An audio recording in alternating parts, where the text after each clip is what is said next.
Freedom. We all know life is better with freedom. That our own individual experiences don't mean nearly as much without the ability to assert our will rather than having our choices limited by force. Any act of violence or threat of violence between individuals represents a violation of someone's freedom. The great illusion of the current paradigm of statism is that governments achieve a worthwhile reduction of violence. Governments are the greatest cause of violence in the world today. They are coercive monopolies with only an illusion of public support. Everything they do is based on a presumed right to point guns at people who are acting peacefully. Freedom is the ability to exercise your will within your rights without the threat of force from anyone else. It's really that simple. You own yourself. No one can claim even partial ownership over you without violating your rights. By abolishing statism, we will achieve a world free of miserable victims and miserable victimizers. We will create a world in which all relations are free of force and coercion. We will see each other as partners in the human experience, united in our desire to live free and realize our potential. We are destined to build a society based on respect and cooperation. Freedom is what you have when no one is forcing their will on you. We all value making decisions without being threatened. If somebody is forcing their will on us, clearly we are not free. So perhaps it is helpful to think of freedom not as a substance, but as an ideal state of social harmony in which no one is forcing their will on anyone else. A violation of freedom is an attack on a particular victim whose will is being forcibly hindered by taking their life, stealing their property, or threatening them with assault. Freedom is not just an ideal state of society, but a moral code for respecting the rights of others. Self-ownership is an integral part of being human. You own yourself. You own your body. You own your labor. For anyone to assert otherwise is to attempt to restrict your freedom or make you a slave. They own you. Because you own yourself, it is wrong for someone to initiate force against you or your property. Acceptance of this simple fact is the foundation of a free and peaceful society. This universal non-aggression principle applies to everyone, and it is therefore wrong to kill, injure, assault, steal from, or threaten another person. The authority claimed by governments is unique because it is considered licensed to use force or coercion against peaceful people. There is simply no way around it. Government is control by force. Government apologists claim it's acceptable for a government to do something that an individual would never be allowed to do. This is why governments come up with special words to obscure what they're really doing. War is mass murder. If an individual commits murder on their own, it is a crime and they should face consequences. But if an individual commits murder as part of a massive organized effort, they might get a medal. Taxation is theft. If an individual kidnaps you for not giving them half your income, they go to jail. But if someone does that to you on behalf of government, they get a nice salary as a tax collector. No justification for these actions changes their fundamentally immoral nature. Nothing about the divine right of kings, the will of the people, or the rule of law has the power to justify an immoral act.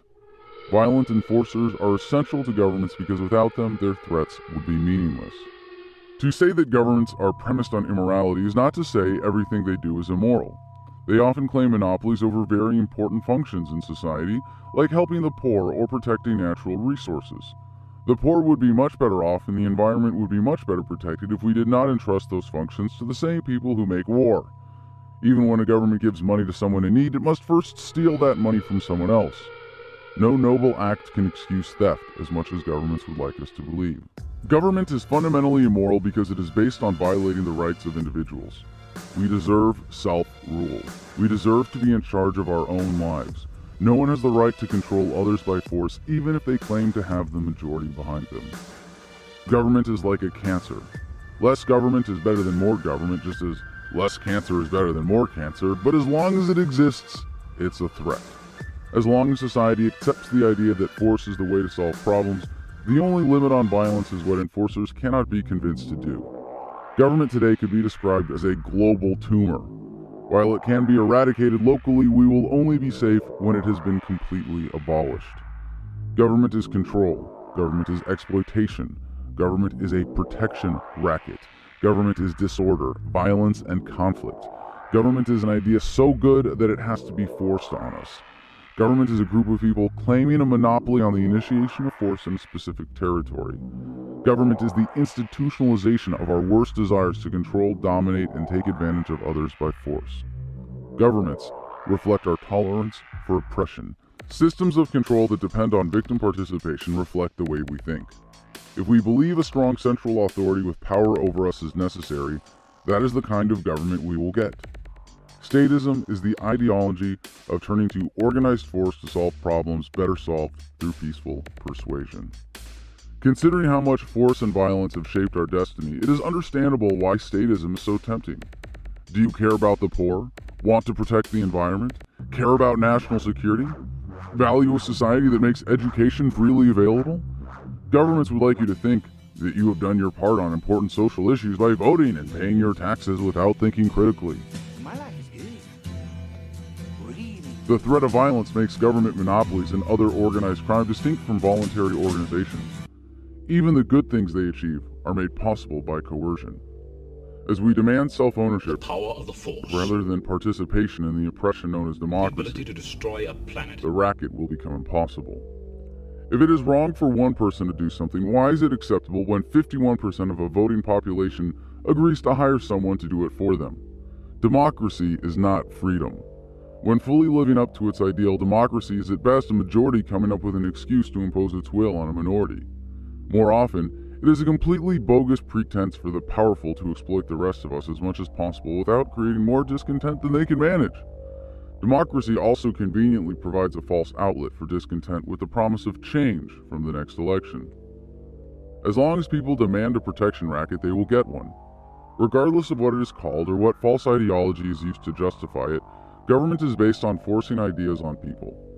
And the government racket will be seen for what it really is. Oh, you motherfuckers. It takes severely twisted logic and a low sense of self-worth to deny that you own yourself. The very act of asserting this falsehood proves it wrong because the act of self-expression is an exercise of self-ownership.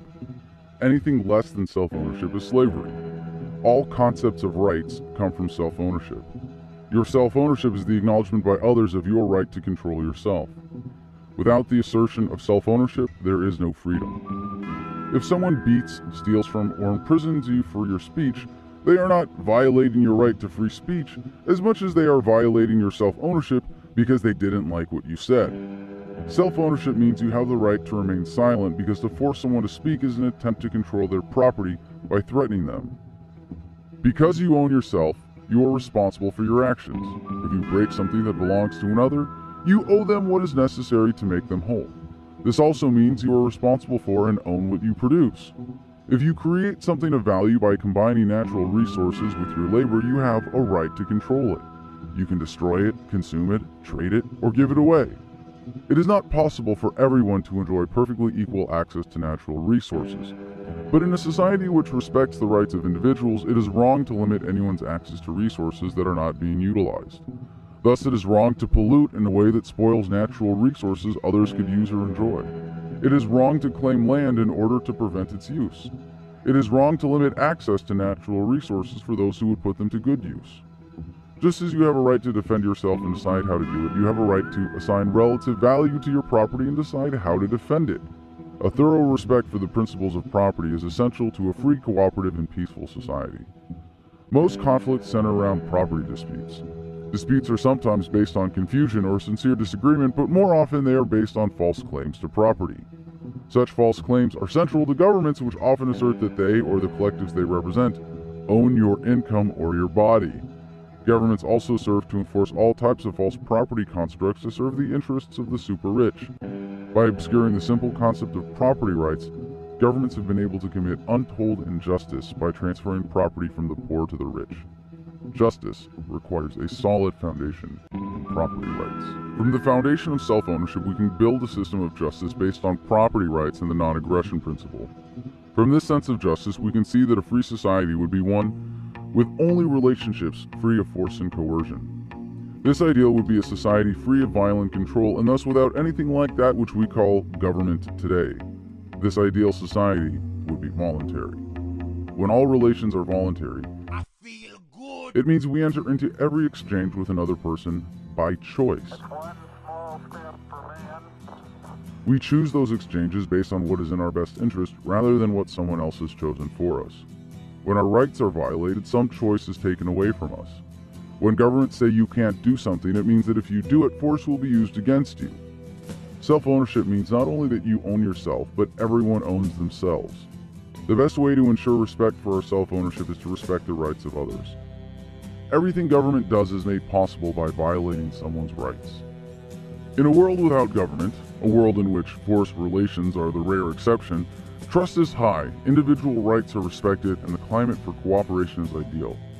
Only in this situation is every person capable of achieving their potential. Every time we fail to respect the self-ownership of others, it diminishes our potential. Every threat of force limits choices. Every act of violence holds back humanity. The understanding that we should work toward a free society by ridding all relations of force is known as voluntarism. If government is defined as rule by force, we might have never experienced a state of nature without government. In some primitive hunter-gatherer groups, people had to accept that whoever was strongest was in charge. Perhaps it was in the best interest of the individual to go along with such a system because to challenge it could mean you would be on your own, or worse, injured or killed. Dying not important. All men die. What matters is how you die. Technology has played a primary role in determining social order because it determines what productive capacity can be exploited. Before language or tools, people could only gather relatively little in excess of their needs.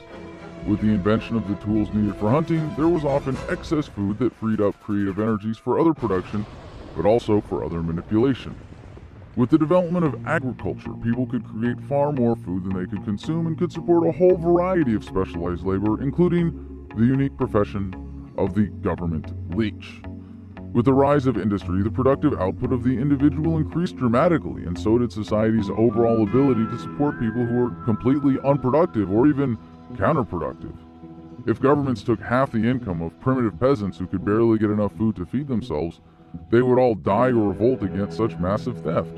However, if governments take half the income of modern industrial workers whose salaries can feed 10 families, then use some of it to convince them it's for their own good, they might even vote for higher taxes. Or at worst, they'll vote for the other politician who will just steal a little bit less from them on behalf of the same sponsors. Governments have used education and mass media to make us think that the racket is essential or even beneficial. Democracy is a way to pretend that we are all equal slave owners, because it is based on a fundamentally immoral ideal. No one has the right to force a leader on anyone else, and no mandate from the majority gives any leader the right to use force against anyone. Democracy is the justification for most of what the super rich were going to do to everyone else anyway.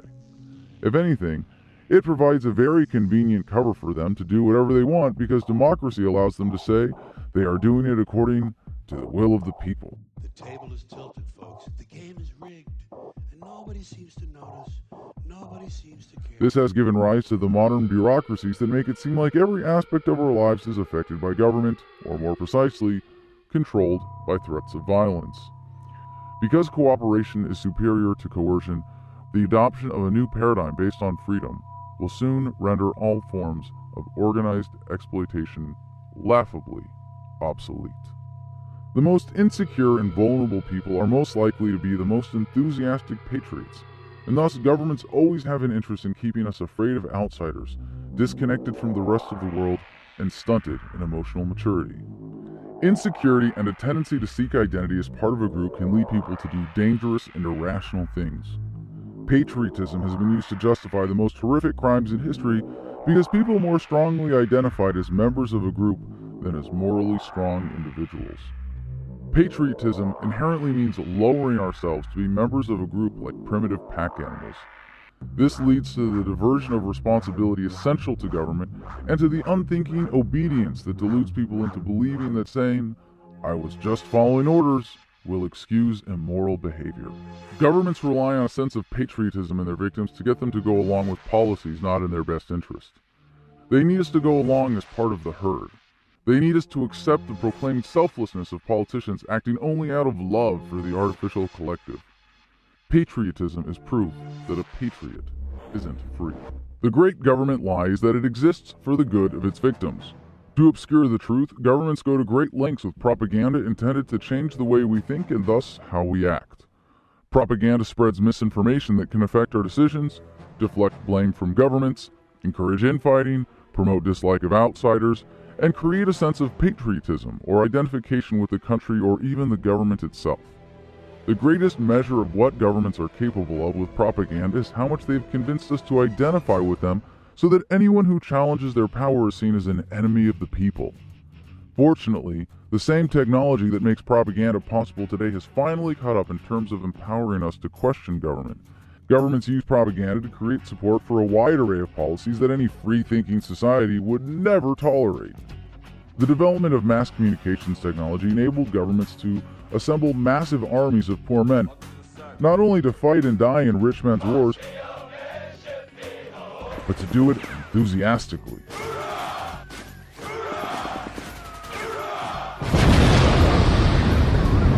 Not only could they convince people to support massive welfare programs, but they could make them enthusiastic taxpayers who expect and tolerate enormous waste, fraud, and abuse. Not only could they take over broad segments of the economy by seizing private property, they could get people to believe that without governments, society couldn't function. The propaganda techniques are so sophisticated, governments have convinced people to attack anyone who points out the uncomfortable truth. We couldn't possibly survive without government. As long as there are governments, there will be propaganda. As long as propaganda is effective, governments will always be possible. But because we are capable of questioning propaganda like never before, it will eventually be irrelevant. In many ways, technology is now empowering us to challenge government power. Technology will empower the general population to demand self-government and render the psychological roots of statism irrelevant. The prevailing state of technology is the primary determinant of the productive capacity of the average member of society. Excess productivity makes government possible. The development of agriculture suggested a racket centered around various forms of tenant farming. The development of industry created a much more regimented and coordinated economy that suggested taxing income. Developments in printing and enforcement of currency regulations made possible the underpinning of nearly all modern governments: monopoly creation of money. Technology has also driven the arc of our ability to destroy ourselves to the point where complete annihilation seems feasible. If we can get past statism now, we will have averted the possibility of the destructive arc of government overtaking the peaceful and empowering arc of technological development. Technological development leads to wealth development. By increasing the capacity of the average laborer, technology raises the standard of living, despite government always taking larger portions of our output. When people barely had the ability to feed their families and pay off their landlords, they didn't have time to organize protests. With the development of a wealthier society overall, the level of individual empowerment has increased along with access to information. This has been the primary driver of the increased demand for self-government. Despite the rapidly developing internet, some politicians think they can still get away with the old deceptions. Sometimes politicians will say one thing, then say the opposite thing in another town the next day, only to find video of the two statements edited together online the day after. When so many of us have nearly the entire wealth of human knowledge at our fingertips, it's very difficult to lie effectively. When a victim of bullying stays silent, the bully is emboldened. Like any bully, governments want their victims to stay quiet. They try to keep victims isolated and prevent them from banding together. The worst government atrocities are now viral videos. The new conversation does not favor governments. Understanding government as institutionalized violence allows us to see its psychological roots. People turn to violence and are tempted into conflict by insecurity and fear. Technology is empowering us to be much more aware of mental health. One might argue that mental health is historically low because of current governments, but even if that is true, lower rates of interpersonal violence would suggest a much more empowered society. In the long run, technology will empower connectedness, harmony, and cooperation much more than governments. Because governments depend on an enforcement class to do violence against people who are acting peacefully, the ability to limit and control information that gets to the enforcement class is very important. The general abundance of communication technology makes that much more difficult. It is easy to convince a soldier to kill someone if he can be convinced his victim is somehow less than human. It is much more difficult if they can video chat online. Technology is making it more difficult for governments to isolate people. Before the internet, governments could control cutting-edge communication technology effectively. Many desperate governments limit access to the internet or apply targeted censorship, but this marks the beginning of the end of the racket. As the internet continues to become more widely available, it will become much more difficult to deceive people. If the worst crime that can be committed against an individual is murder, then the worst possible crime is organized, deliberate, self-righteous mass murder. War is just a word that governments use to make mass murder and death seem acceptable. Only the sickest and most deranged individuals support murder as a matter of policy, and only the sickest and most deranged governments engage in war.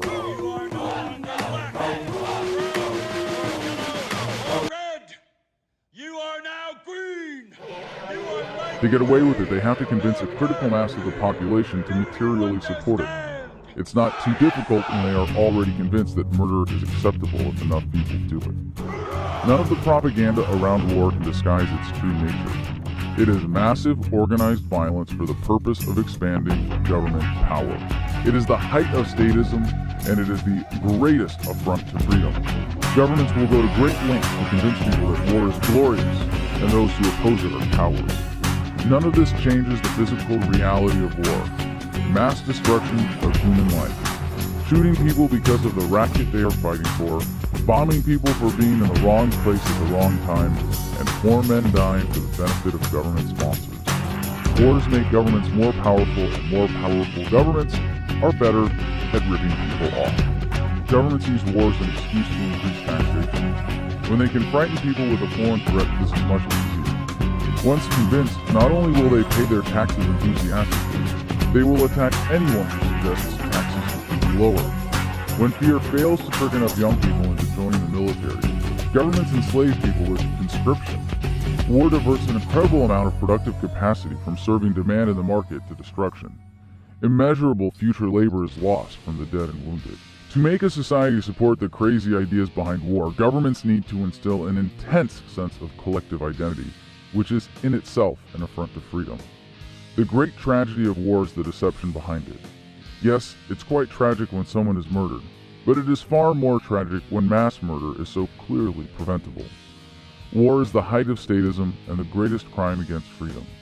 It is only possible because individuals are willing to commit horrific acts when doing a government's bidding.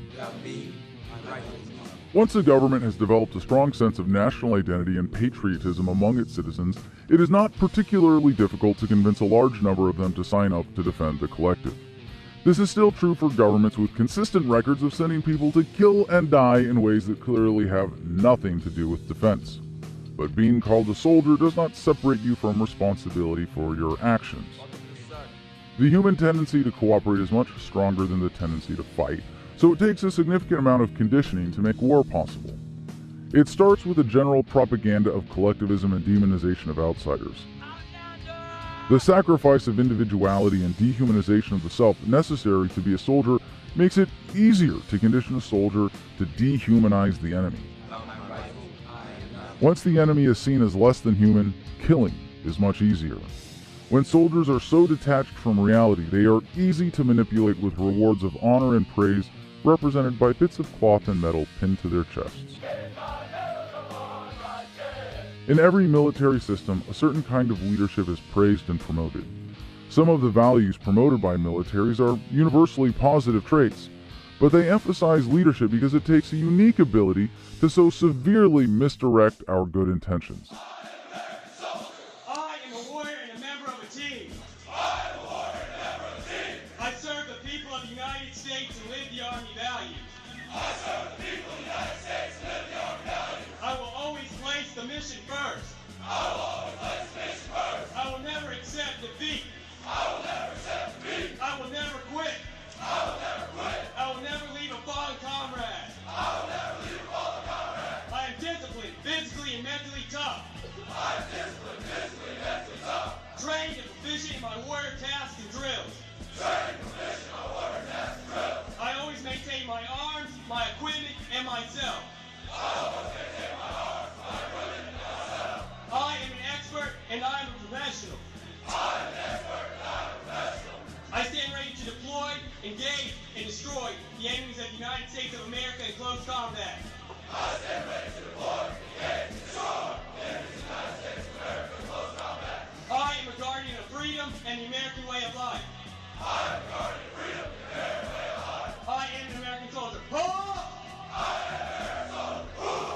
It takes a certain kind of leader to get people to follow orders without question. It takes a certain kind of propaganda to make it so easy to kill. It takes a certain kind of person to entrust their moral decision-making power to an institution so inherently misguided. To be a soldier is to take a stand against your own freedom. It is to endorse the protection racket in the most significant way. It is to give up any moral authority you might claim. It is to sacrifice your autonomy to the collective. It is to serve government sponsors. They own this fucking place. It's a big club, and you ain't in it. It is to make yourself subservient to your oppressors. It is to give up responsibility for your own life. It is to be merely a paid killer, or at least an enabler of paid killers. It is to be used as a dumb animal, a pawn for politicians. Joining the military means removing yourself from the productive sector of society to join the parasite.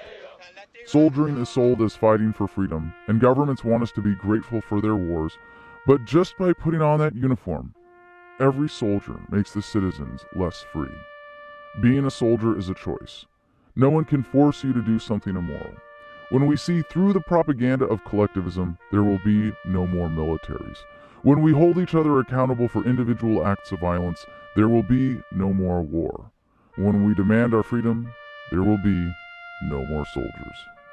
Understanding governments as competing protection rackets makes it possible to understand the reasons for war.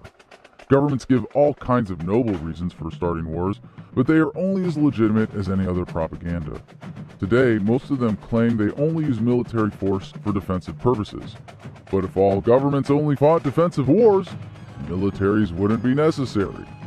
Governments start wars to expand or strengthen their protection rackets. Nothing encourages patriotism like war. Governments like war because patriotism leads people to sacrifice for the imagined collective and tolerate more oppression. Patriotism reinforces the essential myth that governments act on behalf of the people, and the language of war often confuses the government itself with the people. In the councils of government, we must guard against the acquisition of unwarranted influence, whether sought or unsought, by the military-industrial complex. When two countries are at war, we often say that one country attacked another, but that is a misrepresentation of one government attacking another government's territory. Or, more precisely, a group of people wearing uniforms of one color from one place killing people wearing uniforms of a different color from a different place. Countries don't attack other countries. Governments use violence to expand their power. The potential for the disastrous rise of misplaced power exists and will persist. Just the constant threat of war is enough to make the arms industry very profitable. We have been compelled to create a permanent armaments industry of vast proportions. Other than politicians, no one is more eager to buy bombs than a frightened population willing to give up everything to be safe. Continuing danger, hour of danger, very, very dangerous world, a grave new threat. When a population is frightened enough to support a war, it will support increased taxation and buy war bonds. It will support a massive increase in the money supply, supposedly to pay for soldiers' salaries and equipment, even though it will only enrich the bankers by devaluing everyone's savings. Although war spending is clearly a way of diverting productive resources to destructive purposes, governments always count this spending in positive economic measurements to perpetuate the most dangerous myth that war is good for the economy. War gives governments the excuses necessary to do the things they always wanted to but usually can't in peacetime. During war, governments claim to need new powers, supposedly necessary to protect from a new threat. Those who stand to profit from such wartime policies will attack opponents as unpatriotic. Either you're with us, either you love freedom and with nations which embrace freedom, or you're with the enemy. There's no in between. You're either with us or you're with the enemy. That's clear. War has been used as an excuse to raise taxes, destroy privacy, enslave through conscription, and demand greater loyalty to the collective.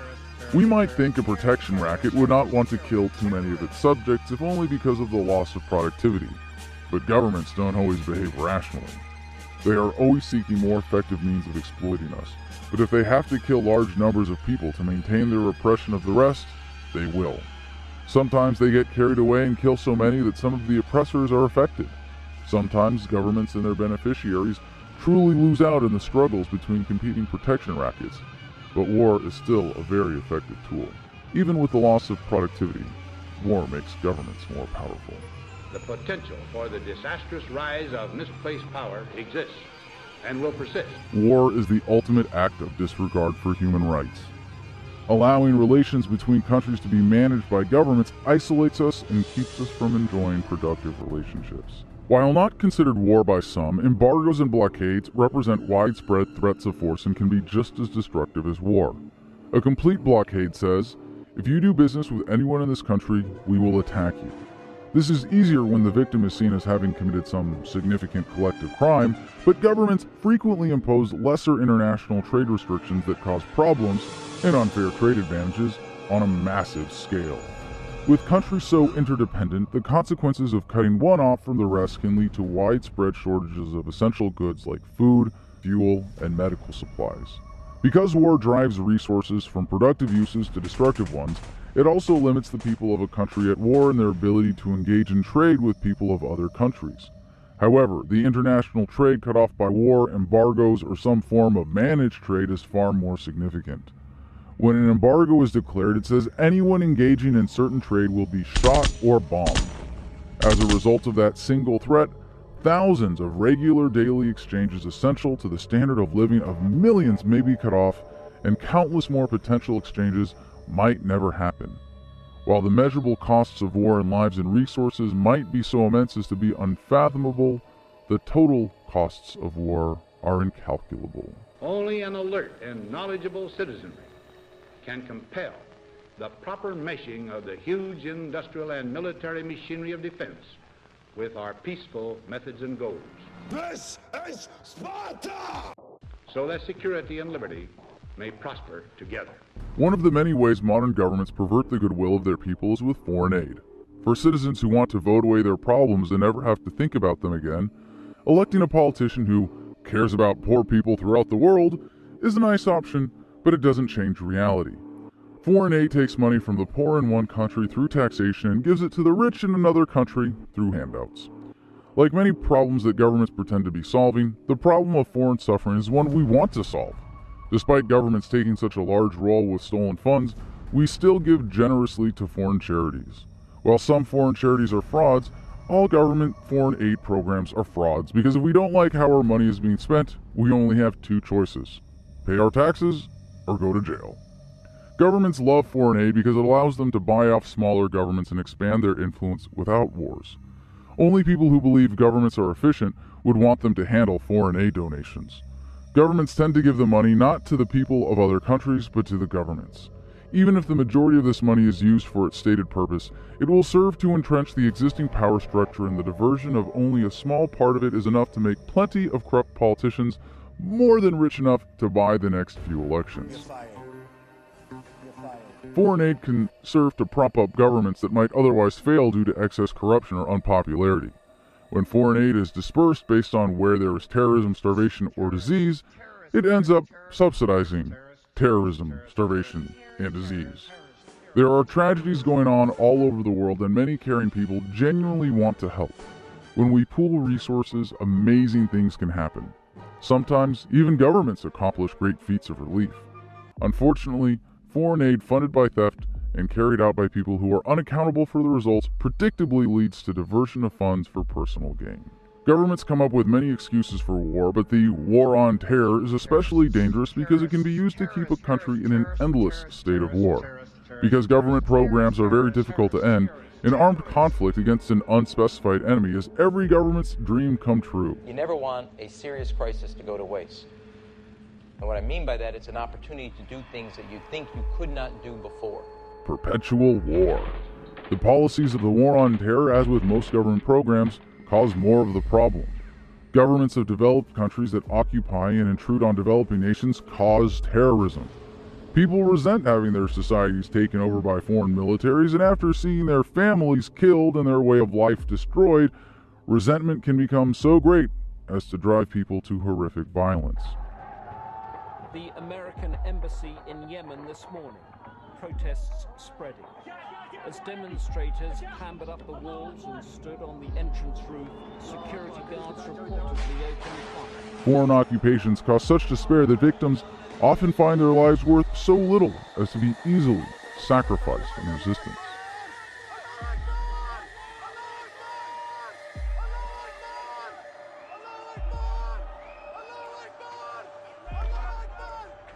Governments have always used war as an excuse to restrict individual freedoms at home in the name of security. In the councils of government, we must guard against the acquisition of unwarranted influence, whether sought or unsought, by the military-industrial complex. The war on terror is especially dangerous because it is based on an ever-present hypothetical threat. I think the goal in Afghanistan is to develop at least a simple, reasonable ability for them to govern and provide for their own security. And a place that doesn't become a sanctuary for the extremists and the crazies that threaten the rest of the world. Isn't that a false premise? This whole idea that we can't let the crazies have a sanctuary. What do they need a sanctuary for? No. I don't get this idea, this bullshit idea that we can't let them have a safe haven. They're not an army. They're a bunch of losers. I agree. I'd be really pissed if somebody came into the United States and said, we're just here to get the crazies. Right? Like, what if somebody came to the United States and was like, we're just here to push out the crazy, everybody else can stay, and I'm going to stand outside your house with a machine gun. I'm pissed. Giving governments an excuse to regulate every aspect of our lives. They're punking us right now. Restrictions of speech and privacy are especially useful because they make people less likely to figure out how badly they are being robbed and how to resist. Normally, wartime regulations expire with the threat, but with the war on terror, the threat continues forever. Trusting governments to fight terror invites massive corruption. If we ask someone to fight imaginary demons for us and decide how much it will cost, we will soon find ourselves in a world full of demons that are very expensive to fight. Governments claim to stop acts of terrorism all the time, but many of these are entrapment, some are completely fabricated, and most are greatly exaggerated. When a government fails to prevent an act of terror, it will say it needs more money to fight a more sophisticated enemy, no matter how simple the attack. When a government prevents an act of terror, whether or not it actually did anything, it will say it needs more money to keep doing its job. Anytime a country is at war, the people tend to be fearful, and that makes them want to rally around a strong leader or authority. This makes them less likely to question or challenge government. When the people are afraid, they are much more likely to tolerate an increase in taxation. A fearful people will be easier to control when their fear of each other makes everyone a snitch. If the people accept the excuses for war, they will feel much more dependent on government, especially for protection.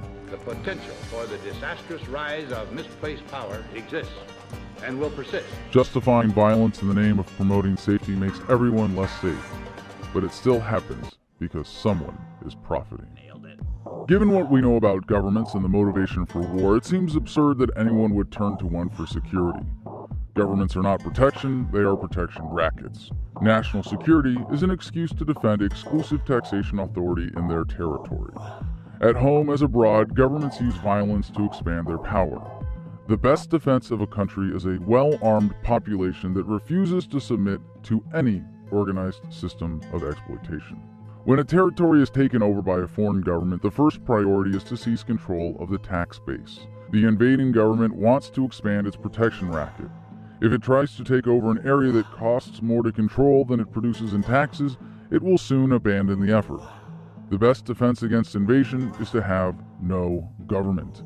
An invader would need to build tax collection mechanisms from scratch, and they would be extremely difficult and costly to maintain. Having no government informs potential invaders that if they try to take over this territory, they will lose. The message is, you might never be defeated in battle, but by the power of decentralized resistance, both violent and non-violent, you will lose because we are committed to freedom and will defeat any oppressor, foreign or domestic. Widespread oppression is only possible when we believe we need to be ruled. Supporting a professional military makes countries less secure. A more free society will be more prosperous. A more prosperous society will be a more lucrative trading partner and thus less prone to attack. A country that is not militarized will make no enemies. A society without a central authority will not erect any obstacles for free people seeking to defend themselves appropriately. The illusion of protection from militaries hides the fact that they make us less safe. The best national defense is a population that refuses to be governed. Our lives are in each other's hands every moment of every day simply by the nature of the human experience. The fact that murder is so rare among humans suggests that we want to be surrounded by happy, healthy people. Despite the overwhelmingly cooperative nature of society, rare acts of violence do happen. Not everyone should be trusted, and we all determine our own policies, but despite the evidence, our general tendency to distrust is higher than necessary, and we waste a great deal of energy on it. This makes us vulnerable to people who take advantage of our fears to serve the sponsors of government.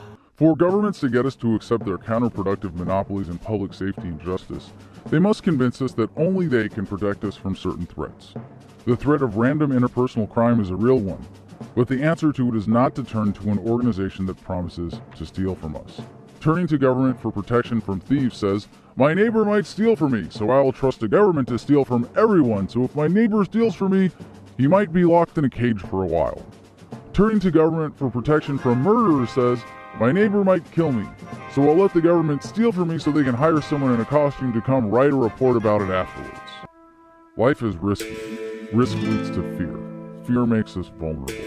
Acceptance of the riskiness of life makes it possible to be brave enough to question those who promote fear. When we try to deny the riskiness of life, either in our minds or through government policy, we only make it worse. Rather than living in fear or in resistance, simply by embracing the cooperative nature of life, we can protect ourselves from the very real threat of a society devoid of trust. We all want to be treated fairly, and we all have a sense of what is right. Governments claim a monopoly in the essential services around justice, dispute resolution, incarceration, public safety. Yet in these most important social functions, they always abuse that power. They provide some legitimate functions in these areas, but only as necessary to maintain the illusion of providing an actual service. Even a brief examination of government justice services reveals that governments have no moral principles. People have long used punishment as an excuse to violate others in order to control them. When someone seeks punishment, they are not seeking justice. Punishment is merely violence with a bad excuse. The threat of punishment is government's primary motivator. Governments cannot threaten us with justice. The purpose of punishment is to induce suffering so the threat of suffering can be used to control us. To give enforcers credible excuses to threaten us, governments come up with laws against things that make the racket less effective, like not paying taxes, doing drugs, or challenging authority. Every time a government enforces a law without a victim, the person getting arrested is the victim. If there is no victim, there is no crime. If there is a victim, the prescription for justice is simple: make the victim whole. If the person was stolen from, the stolen property or its equivalent plus compensation for the trouble must be returned to them. If they were injured, appropriate compensation must be paid. If their property was damaged, they must be compensated. When governments punish someone for a victimless crime, they also punish society by forcing it to pay for the service. If we support victimless crime laws, we are just as responsible as if we had hired someone to rob or kidnap on our behalf. Truly dangerous criminals should be forcibly isolated from society. Providing for the isolation of those who represent a legitimate threat is a very important service. Because governments have taken a monopoly on this most important function, despite their ineffectiveness, they are generally allowed to take on similar functions made possible by that monopoly. Because they are monopolies, they have little accountability and are inherently prone to corruption. All they have to do is convince their enforcers to enforce a law, and they will say they are just following orders. When government is trusted with the power to determine justice, we end up with corrupt judges working with corrupt prosecutors working with corrupt cops, while corrupt politicians give them an excuse to point guns at peaceful people every time they pass a victimless crime law. You have the right to harm someone if necessary in self-defense. You might reclaim stolen property. You might do something to someone that leads to suffering, but you are never justified in doing something to another person for the express purpose of causing them to suffer. The one thing you always have a right to do is turn away from someone. If someone is a known thief, do not do business with them until they have made their victim whole. This is justice founded in natural rights, and it is far more robust and fair than the government racket. Justice is the application of ethics. A society's practice of justice is a measure of its commitment to moral principles. Society's punishment of non-violent behavior is a measure of its abandonment of freedom. Justice is far too important to be trusted to government. Effective governments have carefully cultivated enforcement classes full of police who will not question orders. The primary function of police is much easier when they are intimidating. Because war is the most destructive application of government force, when governments need to increase the intimidation effect of their police, they become militarized, adopting the fashion, tactics, advanced weaponry, excessive force, and criminally irresponsible spending of the military. As the relevance of providing legitimate services decreases, the need to control populations through intimidation increases. The mechanics of police militarization are the same as general military spending. An imagined need is fulfilled by a contractor who has bribed a politician. Most police departments exhibit all the critical elements of violent street gangs. They are territorial, violently enforce their monopolies, and have distinct identifying features. Police are feared in a way that normal people are not because they have arbitrary power, low accountability, and often behave violently without concern for others. When ordinary citizens commit violent crimes, they are often jailed without any legal proceedings. When police commit violent crimes, they are often given a paid vacation while their employers investigate and pretend to be concerned to the extent necessary to maintain their credibility. One element of a police state is an excess of laws making non-criminal behavior illegal. Most governments have passed so many laws that if they want to go after someone who challenges their power, refuses to be exploited, or represents a political inconvenience, it's not difficult to come up with a legal excuse to detain, charge, try, and sentence them. This also makes police especially intimidating because they have an incredible amount of discretion about who they arrest and why. This power enables horrific expressions of racism and other personal biases. Once a police state reaches the point at which most people feel incapable of precisely following the law, respect for the government plummets. The more a government seeks control over its citizens, the more it needs to spy on them. All government surveillance is wrong, but it is especially wrong when the property rights and privacy of citizens are violated. In a free society, a balance will be struck between security needs and privacy rights, and no one's property ever needs to be violated. When you are being recorded in public by a fellow citizen, they are collecting sound waves or light particles coming from you and there is no violation. But if a person taps your phone line or puts a bug in your home or in any other way physically inserts anything where it is not welcome, they are violating your property and your privacy. The reason governments need to violate your property in observing you is that if you had true privacy, you would have a space in your home that they couldn't control. The current extent of surveillance clearly shows there is another motive besides catching bad guys. Government surveillance is not about keeping us safe, it's about keeping us under control. The most important way to hold police accountable is by recording them. A police state will not be defeated by individual local actions, but recording police can educate others, hold individuals accountable, and eliminate the most reckless officers. Recording technology available in most smartphones allows almost anyone to record police.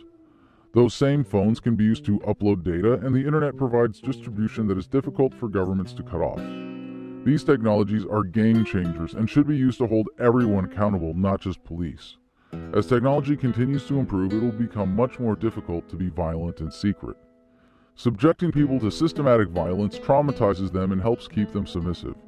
Do not give in. There are many important ways to fight the police state to improve our communities, but until we defeat statism, it will always be there, and even the slightest degree of a police state is too much. When we accept arbitrary authority from a violent monopoly protection racket, the authority is soon used to make us submit. Government courts seek to stay in power and maintain their influence.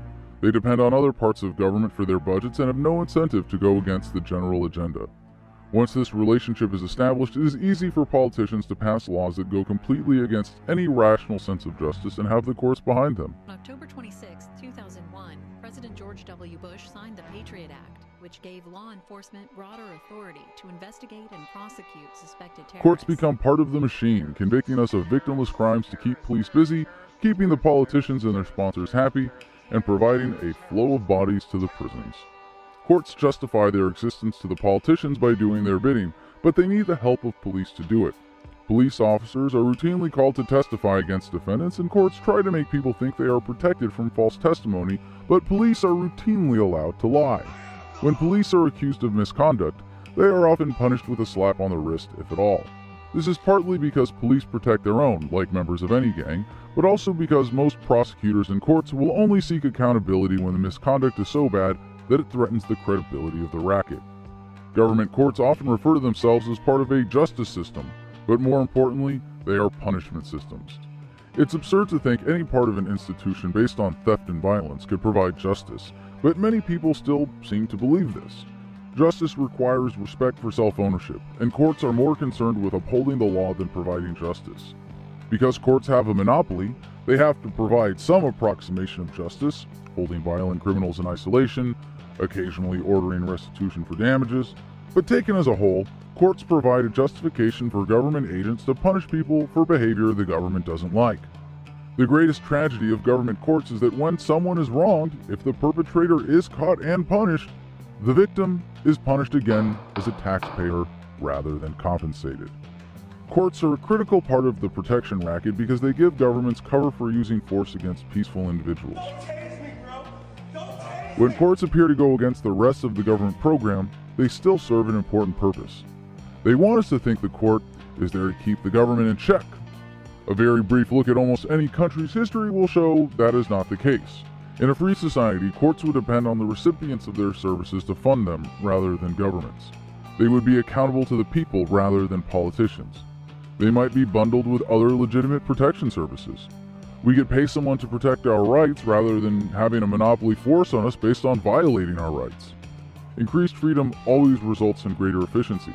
No longer will a monopoly service provider abuse its customers with inconveniences that would be intolerable in any other industry.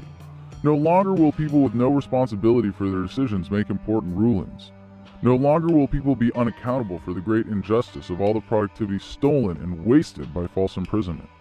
Dispute resolution services, unsurprisingly, will be much better when organized without a violent premise. Locking someone in a cage is never justice. It is only punishment or justified isolation of someone who is a danger to others. Locking someone in a cage for hurting a person does not make the victim whole. Locking someone in a cage for doing something you just don't like makes you the criminal. Sometimes individual acts of incarceration are justified, but modern prison systems contain mostly people whose incarceration itself is a crime. Even for its stated objectives, a punitive prison system is a dangerous and ineffective tool. All real crimes stem from a failure to thrive within voluntary cooperative relationships. Many governments try to portray their prisons as rehabilitation centers, and while some people come out of prison much stronger and healthier because of the educational experience, that is clearly not their purpose. Some governments have the audacity to call their prisons correctional, as if they have the power to correct someone's behavior. In many cases, governments will sentence violent criminals on the presumption that they are too dangerous to be in civil society at the time of sentencing, but after a few years in a madhouse surrounded by similar offenders, they will be safe to release.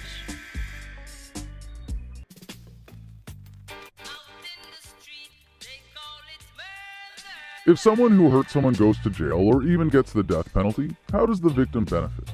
They might feel safer without their attacker on the loose, but now they are being victimized as a taxpayer to pay for the cost of housing, food, and health care for another inmate whose productive capacity is reduced to nearly zero. Real justice would be reparations for damages and compensation for victims. Revenge never serves justice, however tempting it may be. The more we question the assumptions of modern prison systems, the more aware we are of their disastrous effects. This is inspiring a re-examination of our sense of justice and making it clear how governments take advantage of our innate desire for revenge. What makes governments critically unique is the way they use guns. Everything governments demand we do or not do is backed up with, or else police with guns will come and lock you in a cage. If we all had guns and governments didn't have any, this racket wouldn't work. Governments have an interest in keeping us dependent on their protection rackets, but a police officer will never provide better protection than effective self-defense. Because gun control is enforced by violence, and often leads to greater overall violence where enforced, it is clearly not about reducing violence. It's about controlling the population. The use of force to defend oneself is an inherent right based in self-ownership. If someone is making a threat to you or your property, you are justified in using defensive force. The decision to use force against someone else is a very serious one. If you are threatened or under attack, use of force may be the only way to save your own life. Even in situations where your life is clearly threatened, your self-defense would be most valid with the minimal use of force necessary to neutralize the threat. What if you are mistaken in your assessment? What if the threat is from temporary confusion and not ill intent? The responsibility taken on when applying deadly force is immense, and it should be used only as a last resort. To deny someone's right of self-defense is to subject them to the tyranny of anyone who abuses them. To deny the universal right of self-defense is to deny the universal right of self-ownership. Gun ownership by non-violent people carries an inherent threat to violent people, which violent people are willing to use violence to remove. Governments don't like their people being armed because they might revolt. The idea of taking up small arms against an organized military may seem absurd, but in violent revolts, sometimes it is enough to cut off just the head of the monster.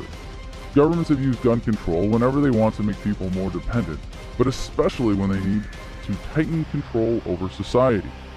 Some of the most vicious government atrocities ever committed were preceded by strict gun control. I have to say that people often ask me, how's it been being president, and what are my what am I proudest of, and what are my biggest disappointments? And I've got 2.5 years left. My biggest frustration so far is the fact that this society has not been willing to take some basic steps to keep guns out of the hands of people who can do just unbelievable damage. We're the only society, we're the only developed country on earth where this happens, and it happens now once a week, and it's a one-day story. There's no place else like this. A couple of decades ago, Australia had a mass shooting, similar to Columbine or Newtown. And Australia just said, well, that's it. We're not seeing that again. And basically imposed very severe, tough gun laws, and they haven't had a mass shooting since.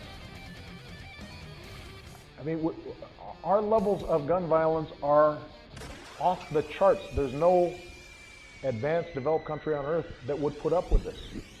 And so the question then becomes, what can we do about it? The only thing that's going to change is public opinion.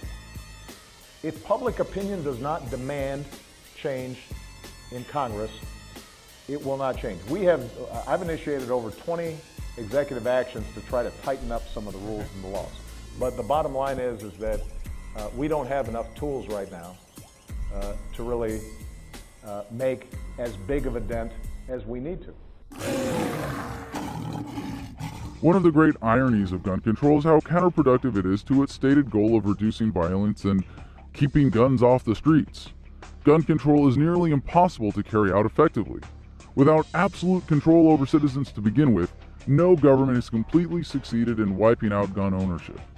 In many places with strict gun control, guns are actually more readily available than in a regulated market because they can be bought easily on the black market where sellers are not capable of taking responsibility for who they sell to. I'm nobody. Criminals prey on communities with strict gun control because to them, gun control is a convenient policy of victim disarmament. An armed or even unarmed but violent criminal can attack anyone on the street in an area with strict gun control with reasonable confidence that their victims won't be armed. This is one way governments create more crime. More crime makes people more eager for government protection. It also creates dependency because when citizens are disarmed, cooperative solutions to address crime are much less effective. Taking away the right of self-defense has disastrous consequences. Governments want to control the use of force. In many places, they ban common non-lethal self-defense weapons like pepper spray or tasers. If governments really wanted us to be safe, they would encourage the use of such devices, as well as guns, by people capable of using deadly force responsibly. Whoever did this is going to die tonight, nigga. Shoot him in the face. Twice. Me. By myself. One gun. One bullet. Every day I'm a star in the city. Walk the streets like a wanted man. Non-lethal technologies will become at least as effective as guns, and eventually replace guns for self-defense purposes. No one who simply wants to defend themselves would also want the liability of deadly force if unnecessary. The reason gun control is so dangerous is because it promotes violence.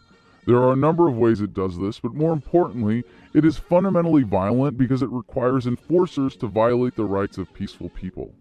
Calling victim disarmament laws gun control is a weak cover for what politicians are really advocating. Only government agents can have guns. Self-defense is a universal human right. Sexual assault is usually a male-on-female crime because of the obvious physical advantages men have on average over women. In a society where the individual right of self-defense is respected, being armed, even with something non-lethal, can be a force equalizer in a physical confrontation. Technology has already rendered the use of our physical strength less relevant to productivity and will eventually make it nearly irrelevant. A free society relies less on application of force to settle disputes, and so the culture of assault will also be greatly diminished. In a society that truly does not tolerate assaults, anyone who is caught in the act would face immediate repercussions from the community. Someone guilty of rape might face total ostracism. By turning to governments for justice, we get a system of dangerous delays that only offers the ineffective punishment of incarceration. However, some governments have used the now undeniably available technology to create public lists of sex offenders or require some other form of public acknowledgement. While these measures may represent steps forward in eliminating sexual assault, they are a pale shadow of what we could achieve in a more cooperative society. A society that justifies government agents violating people will foster more people who believe their own justifications for violating others. Taxation is theft. Theft is when someone takes something that doesn't belong to them. Either governments own their people as slaves, or taxation is theft. You own yourself. Therefore, taxation is theft. Because you own your body, your labor, and what you acquire by trade, taxation is theft. Governments are institutions used by the super-rich to concentrate wealth and power. Since they are not earning money by offering goods or services for us to choose from freely, theft is their primary mechanism. Taxation is just a word that makes us more likely to go along with massive, widespread, organized theft. It is not right for one person to steal. It is not right for two people to steal. It is still not right for 51% of a voting population to vote for a representative who will hire a tax collector to steal for them. One of the great government lies is that theft can be moral when performed by enough people and called taxation. Theft is theft.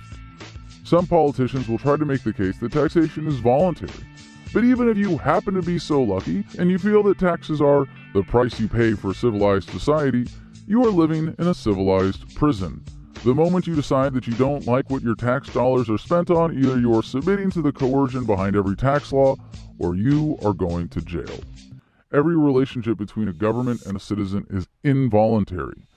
When a tax is imposed on a population, it means a large chunk of the wealth is no longer allowed to serve the needs of the people who earned it, but rather the needs of government. Only when all the diversions of resources by taxation are taken into account can we begin to grasp the massive potential lost. Governments use taxes not only to steal from us, but also to control our behavior. Generally, taxes are imposed to the greatest degree possible, taking as much as they can from whomever they can. But sometimes, governments can take more money from us overall if they take in a specific way intended to modify behavior.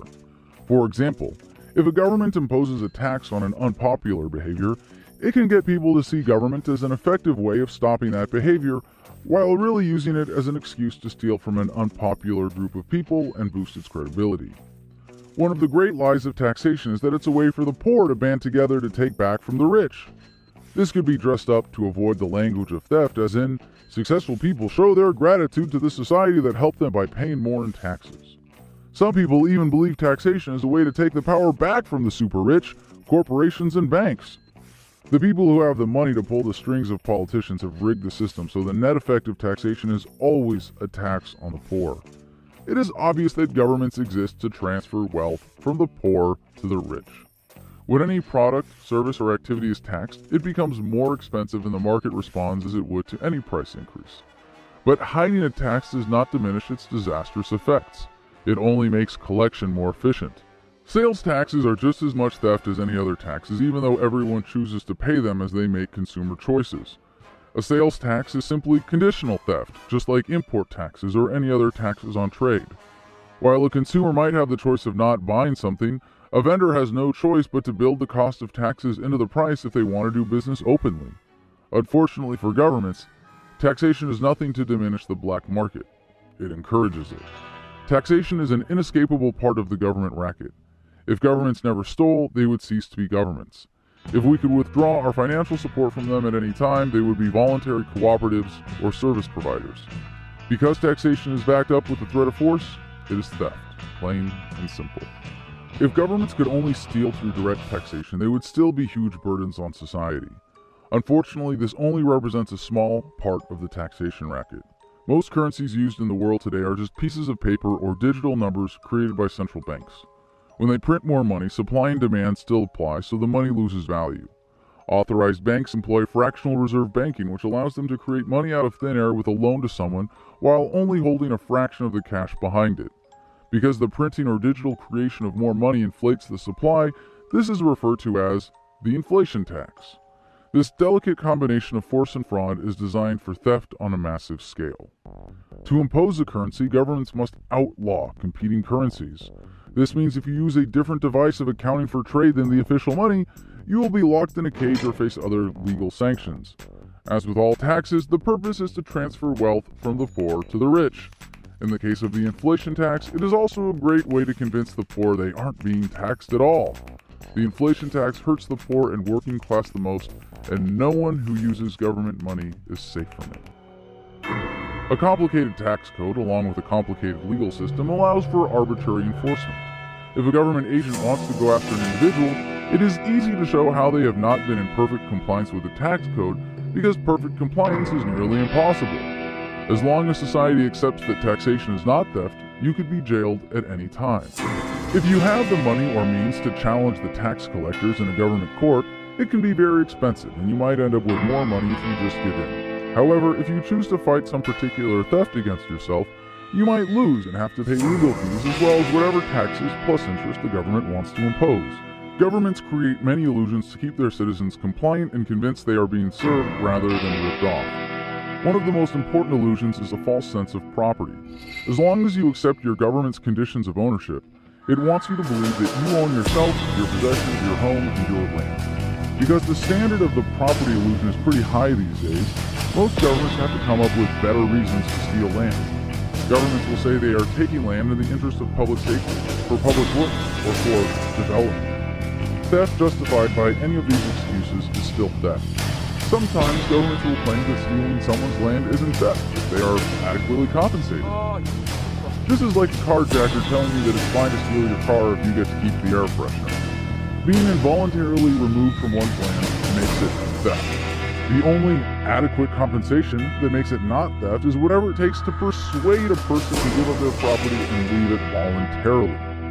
If you believe governments own all the land, then the price of your property is for a usage license and your property taxes are rental fees. To governments, property is merely a matter of temporary control.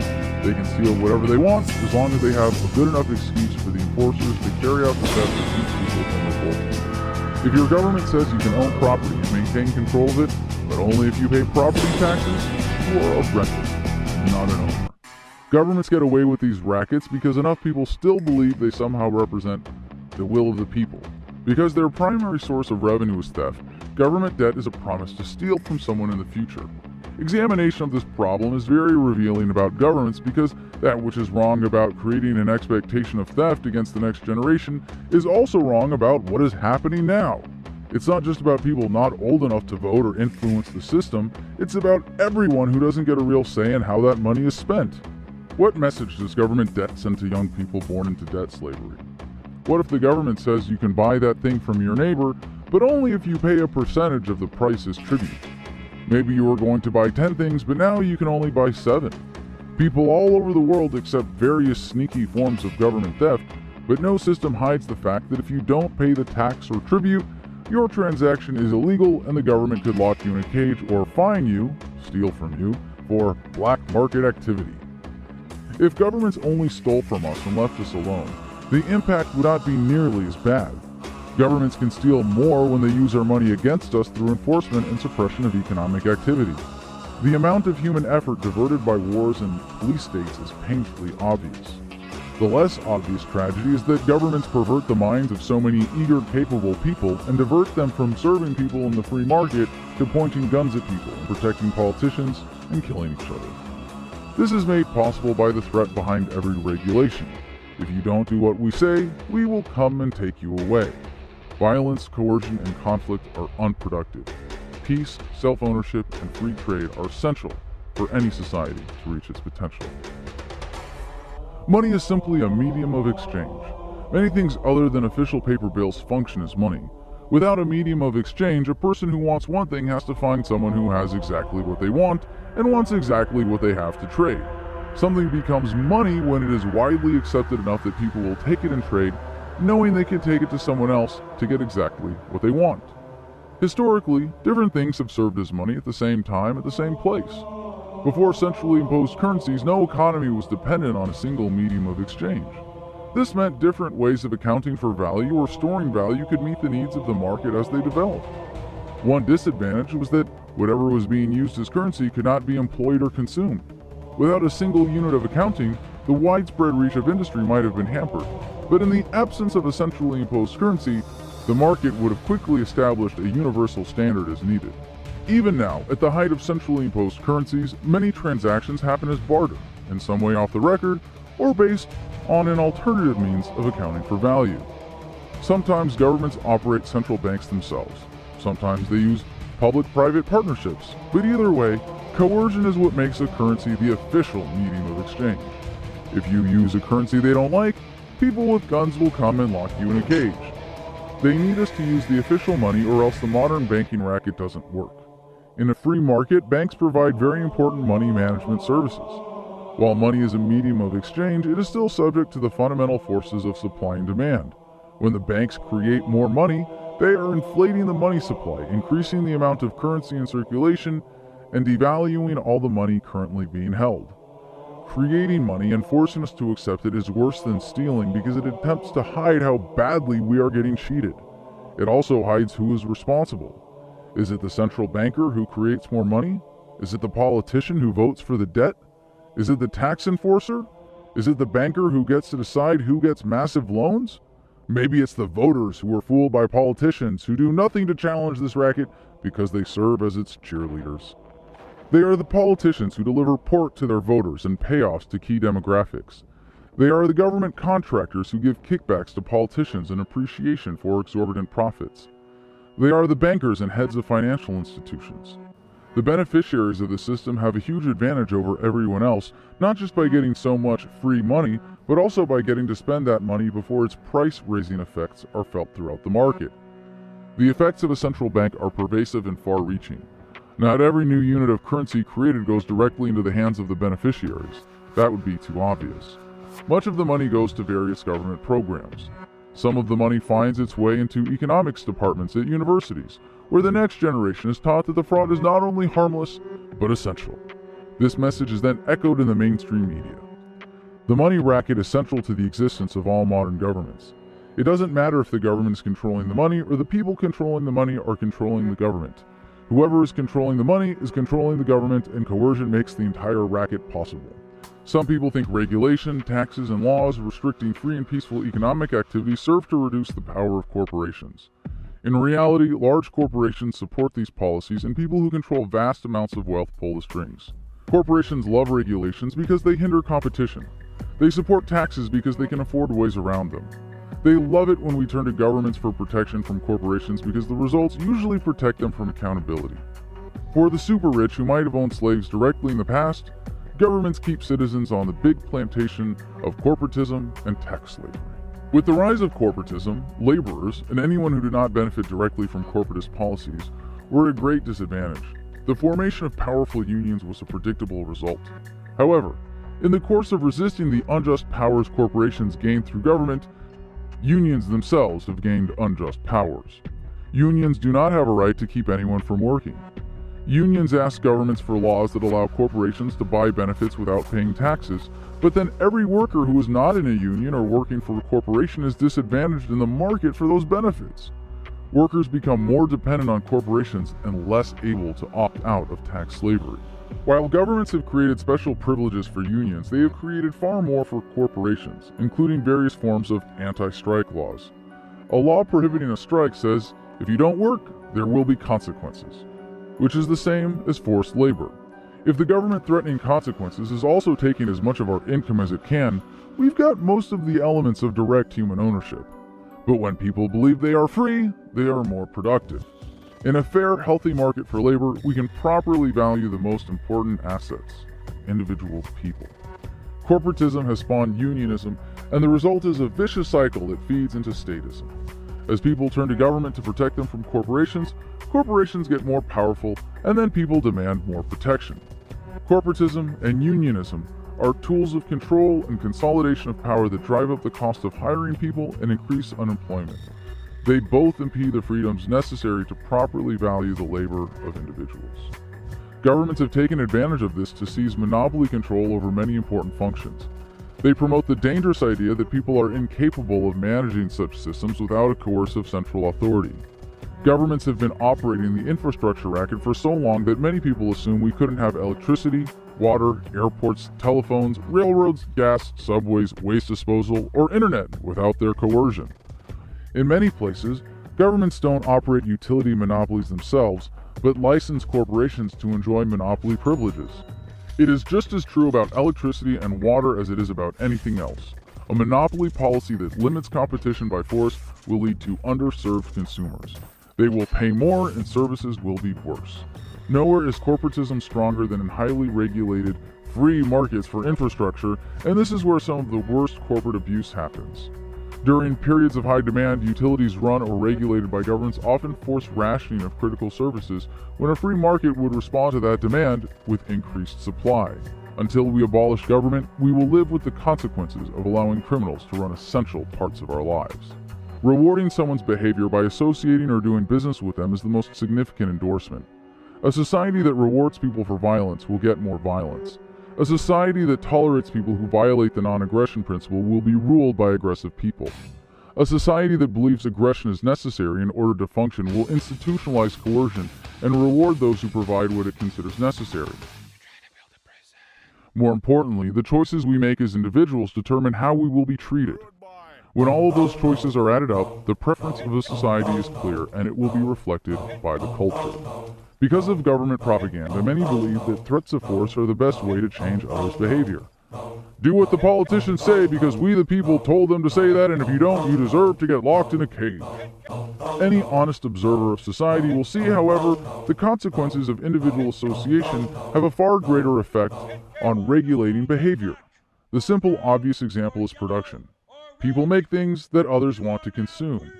A large part of economic behavior is determined by what other people value as determined by sales. In personal relationships, we generally choose to associate with people who make our lives better. Unfortunately, many don't realize that this should be the only determining factor in deciding whether or not to interact with someone. When we stay in abusive relationships, we are rewarding and thus encouraging abusive behavior. The same principles apply to the attitude of a community.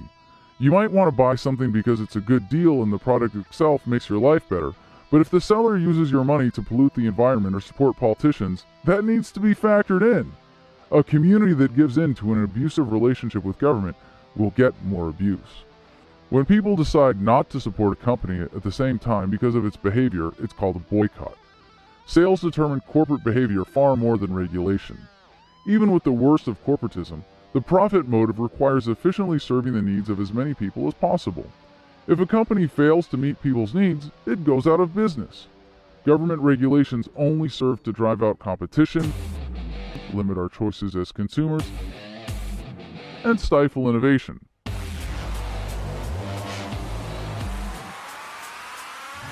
When our choices are limited because competing new businesses are stifled, corporations get away with bad behavior, especially when people depend on them for essential services.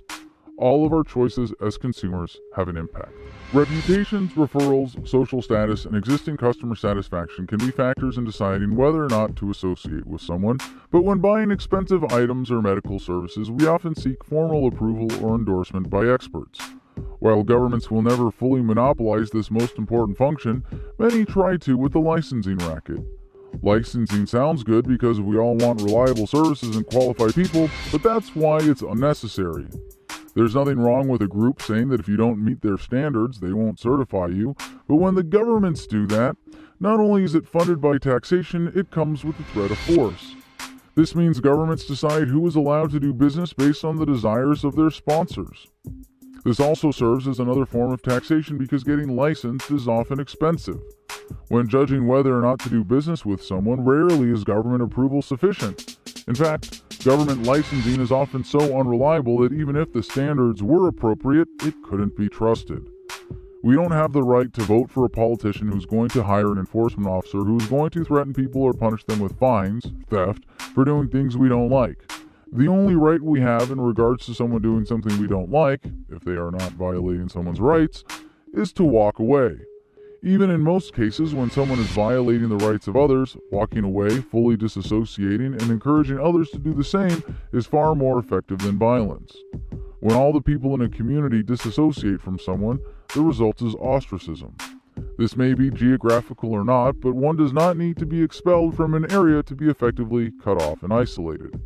In cases of extremely violent and dangerous individuals, ostracism may be insufficient, but addressing that issue by pooling resources peacefully will be far more effective than by using this as an excuse to punish an entire society with taxes. Everything is economics.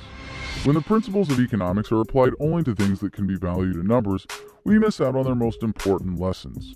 We tend to think of economics as stuff having to do with money, but many exchanges of value occur without being counted in numbers at all.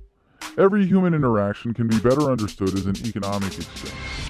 We might think this cheapens interpersonal relations, but it actually elevates them. Drawing an arbitrary line between what is and isn't part of the economy limits our understanding of how rich we all are and keeps us from properly understanding our most important relationships with friends, family, and loved ones. We don't need paper or numbers in a relationship for there to be a great exchange of value. Even in a simple conversation, we are exchanging our time, energy, ideas, and attention. Every voluntary interaction happens because those involved think it benefits them. All voluntary interactions are economic transactions. When we arbitrarily separate what is and isn't considered economics, we diminish the value of that which we exclude. This also creates openings for manipulation. The current system of measuring value that excludes relationships diminishes them and elevates the part of the economy prone to government manipulation. By expanding our concept of the economy, we can see the greater value in life that governments can never touch and just how insignificant governments really are when it comes to the true sum of the human experience. When governments take over education, young minds suffer. Because to miseducate or undereducate a child is to cripple their future. Young minds naturally absorb information and seek the skills most essential to their happiness and prosperity. Threatening young people with consequences to ensure obedience stifles free thinking and teaches the way of government, to accept rule by force. Governments have always had an incentive to warp young minds to serve their purposes. With the rise of complex societies, governments had the means to force children into classrooms in what is sometimes referred to as cemetery seating. It is an appropriate term because coercive education kills a part of every child's vibrant individuality. In the industrial age, governments needed obedient workers with a specific set of skills. Forced education indoctrinates children with government values. It is much easier to convince young people to join the military and kill strangers if they have been taught that this is glorious. The call to serve. It has no sound, yet I have heard it in the whispered retelling of honorable sacrifices made by those who have served before me. The call to serve has no form, yet I have clearly seen it. In the eyes of men and women infinitely more courageous and more driven than most. The call to serve has no weight, yet I have held it in my hands. I will commit to carry it close to my heart until my country is safe and the anguish of those less fortunate has been soothed. The call to serve is at once invisible and always present. And for those who choose to answer the call, for their country, for their fellow man, for themselves, it is the most powerful force on earth. America's Navy, a global force for good. Governments also benefit from being able to keep certain knowledge away from students. A government that controls education will never teach us to stand up for our rights. A government that is responsible for the development of young minds will teach them what to think, not how to think. A government that can control what we know and what we don't know can control what we do. Government schools will never teach an alternative to blind allegiance. Every day, no matter where we serve, we take a stand for our nation, for each other, for us all. The few, the proud, the Marines. It is important to see education as a much broader concept. Especially now, with greater access to the internet, children are capable of educating themselves. In many places, parents are in a continuous revolt against forced education. Most want what is best for their children and seek alternatives like homeschooling, private schools, and various forms of self-guided learning. Parents who care too much to trust their children's minds to government and children who learn more online than from the mental prisons of forced education are exploring such alternatives like never before. Young minds absorb information much better by the indulgence of their curiosity and stimulation of their passions by force. Government control of the medical industry has the same disastrous effects on prices, availability, safety, and customer satisfaction as in any other industry. If we want to achieve a legitimate goal, using coercion will usually result in the opposite of what we want. This is true of welfare programs that end up creating huge dependent classes of people who will always vote for more coercion. Welfare turns its recipients into government apologists who will promote a system that keeps them down because they think it's in their best interest. If the people who genuinely care about helping the poor were directing those resources, they would be used far more effectively. The realization that welfare programs are destructive presents another problem. How do we phase out these programs without pulling the rug out from underneath so many dependent people? The answer is quite simple. Restore the power of local communities where people are affected. Nonviolent solutions are always more effective than violent ones. When we choose to help the poor, it is far more effective than governments taking our money to give to the poor. We can be compassionate without using force to help those in need. There is a human tendency to want to control the minds of those around us to ensure that no one in our community is a threat to others or isn't working hard enough to support those around them. Governments take advantage of this with various policies, some of which are intended to make us more productive taxpayers, but all of which serve special interests. Prohibition of any substance is premised on the idea that your body is government property, and you do not have the right to decide what goes in it. Possession is never a crime. The prohibition racket is very prominent in modern governments because there are many beneficiaries. In most places, alcohol is the dominant recreational drug, and the industry behind it spends plenty of money keeping the competition away by paying off politicians who reinforce the false premises, faulty logic, immoral enforcement, and outright lies of prohibition. In the case of marijuana prohibition, as well as for numerous other natural drugs with healing properties, the pharmaceutical industry has an enormous incentive to keep cheaper, sometimes free, and more effective drugs illegal. Keeping drugs away from people who want them is an impossible and endless task that requires vast resources to be diverted to police and those who equip them. These groups all have an interest in supporting prohibition, and many have no problem lying to the public or hiring politicians to do it for them. People will always do drugs. Enforcement is a matter of what society will tolerate, and the only real check is the conscience of the enforcers. Real crimes require victims, but prohibition is based on calling a victimless behavior a crime so that police have an excuse to sacrifice their morality. Once there is a critical mass of enforcers with socially accepted enforcement policies, there is nothing to stop them from planting drugs on their victims, making it very easy to keep prohibition profitable. One assumption of the drug war is that some drugs are illegal because they are dangerous or unhealthy. To the extent that drug use is a legitimate problem, nothing makes it worse than charging in to point guns at everyone involved. This drives the market underground, creating new problems of violence and addiction. People who can't control their use are less able to get help. It also drives up prices for the addict, encouraging financial destitution. Some will say prohibition is futile because it doesn't achieve its stated objectives, and many governments can't even keep drugs out of prisons. They are missing the point. Prohibition works exactly as intended and is a very profitable racket. When governments are trusted with the responsibility of protecting the environment, it does not change the nature of government. These protection rackets' only incentive to protect the environment is to preserve their credibility in order to serve their special interests in more important ways. When they can, they will gladly sacrifice the environment to make the rich richer and the poor poorer. Governments cannot effectively protect the environment because in order to exist, they have to impose a warped view of property rights. The policies of corporatism remove accountability at every level possible. This is especially true of government-owned land that is rented and severely damaged by people who have no legitimate ownership stake in it. Because we all have the right to claim natural resources as our own by putting them to use, we have the right to claim land that is not being put to use. Governments depend on the ability to arbitrarily claim land, and they extend that false right to their favored citizens. It is an essential human right to be able to claim a plot of land to make a home or to be productive. Already, under most governments, this is nearly impossible. Instead, people with money or the right connections are allowed to put up fences, real and virtual, around massive plots of land. When people can use the land in accordance with their rights, the true landowners will have an interest in preserving its value. When we demand a proper respect for property rights and a consistent standard of what constitutes fair use of environmental resources, we will put an end to the squandering and destruction encouraged by government. The same fundamental principles apply to the preservation of rare species and other natural treasures. Making it illegal to kill endangered species means poachers will only have to get around to government. Giving people an ownership interest in the most valuable of resources, possibly a widely distributed ownership, means anyone who would violate their property will have to defeat security commensurate with the value of those resources. Governments put corrupt people in charge of managing precious natural resources who will never be as capable of defending them as those who truly value them, and the experts who understand their value. People who have an interest in preserving rare species have an incentive to protect them. Turning to governments to protect endangered species is hoping we can cast a vote and forget about the problem.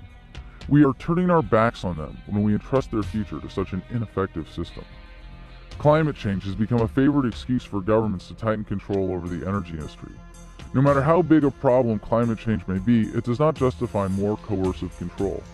Governments are already experimenting with weather modification in ways that are harmful to the environment.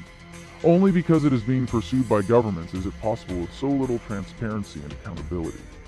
Many environmental issues are large and complicated, so most people are eager to avoid responsibility and trust governments to maintain access to clean food, air, and water. But even the problem of air pollution can be attributed to government subsidization of the oil, gas, and auto industries, especially by paying for the roads. If the cost of pollution in roads were not removed from the price of driving, we would have a natural incentive to develop technologies that avoid those costs, or at least deal with them more efficiently. Governments remove many natural incentives to develop cleaner and more efficient technologies. A free market system will provide for the optimal usage of natural resources and properly value them from the least to the most precious. Owners make better guardians than renters, and governments rob us all of our chance to take a responsible ownership stake in our planet. Through conscious consumerism, or by the usage of ostracism and boycott when necessary, we can all play a role in setting appropriate standards for the use of natural resources. Turning to coercion to protect them will only serve the needs of government sponsors. There is nothing more valuable than what we produce and hold in our minds. Every new idea is the product of many past innovators. We see further and invent more only because of those who propelled us forward, not by hoarding their ideas, but by sharing them. For true creators of ideas, it is extremely arrogant to claim responsibility for new ideas beyond the insignificant contributions we have made to the innovation of all those who have gone before us. But governments all over the world have stepped in to appeal to the egos of intellectuals and artists alike to create the most arrogant racket of all: intellectual property. Preventing people from copying ideas keeps them from improving on them and severely impedes human progress. In the development of new ideas or creative works, there is legitimate intellectual property, but only as a metaphor. By confusing this with real property, we invite the use of force against the free flow of ideas, and governments are happy to accept. This metaphor of intellectual property can be very important in the development of new ideas and in research and development. When ideas are held in secret through the exercise of property rights and contractual agreements, that is legitimate. When government force is used against ideas or data, that is a criminal violation of someone's real property rights. The concept of intellectual property as we know it today directly contradicts real property rights. If you own physical property and want to copy music on your computer, write down something someone else said in a notebook, or carve a stone into a wheel, you don't owe anyone for the use of ideas that you have used your own real property to recreate. The creator of ideas can control how ideas are shared, but only once. After that, the only way to control the flow of ideas is to use the government to violate the real property rights of others. The most offensive part about the intellectual property racket is how it shifts the focus from innovation to stopping innovation. In a true free market, which is by definition free of coercion-based intellectual property, the focus is on the next idea. If we want to compete and stay ahead, we have to be the most creative. That's what is rewarded. We wouldn't say the fashion industry lacks innovation because specific styles can't be patented. Imagine a world in which the cut of a sleeve can't be copied, or the idea of pants. If only one company was allowed to make jeans and someone else tried, they could send police to shut down their operation. Or food. Imagine if chefs couldn't copy recipes. In the media today, the ravages of IP are plain to see. Look at the consolidation of power in the music industry. How much better would our lives be if everyone who made music was making it for the love of innovation, and what we heard wasn't decided by radio stations and record labels? Same with movies. We should not have so much power concentrated in the large corporations that come to dominate any field subject to the intellectual property racket. Taking away this corporatist advantage would radically improve creative innovation. As for inventions that require massive development costs, the idea should be allowed to go to those most efficiently capable of producing the goods people want to consume. For inventors, this would mean we can't come up with one idea, file a patent, then sit back and collect royalties. This would open up the field to everyone, make it more competitive. To make money as an inventor, we would have to be good enough that people would want to support our next idea, which is essentially what corporations do when they take the best minds into their labs and claim to own their ideas. Crowdfunding is one thriving alternative model. The same principles apply to software development. Working on code in the sequestered way dictated by intellectual property, as opposed to open source, means stifling collaboration. In the case of the pharmaceutical and medical technology industries, the intellectual property racket has had disastrous consequences. Instead of developing drugs that best serve our needs and save lives, resources are diverted to developing drugs that make more money due to artificial incentives. Lives are lost because market forces are kept from bringing down the cost of new drugs. The internet has removed so many barriers to sharing ideas that some business models based on the intellectual property racket can no longer compete with those based on free data. Without the need for physical distribution networks for music, video, and everything else that can be digitized, it is easy for anyone to compete as a content creator on the merit of their creative works. Content creators who want us to benefit from their work will encourage sharing. Because it is morally wrong to use force to impede the free flow of ideas, as free people, we have the right to copy music, movies, text, and ideas.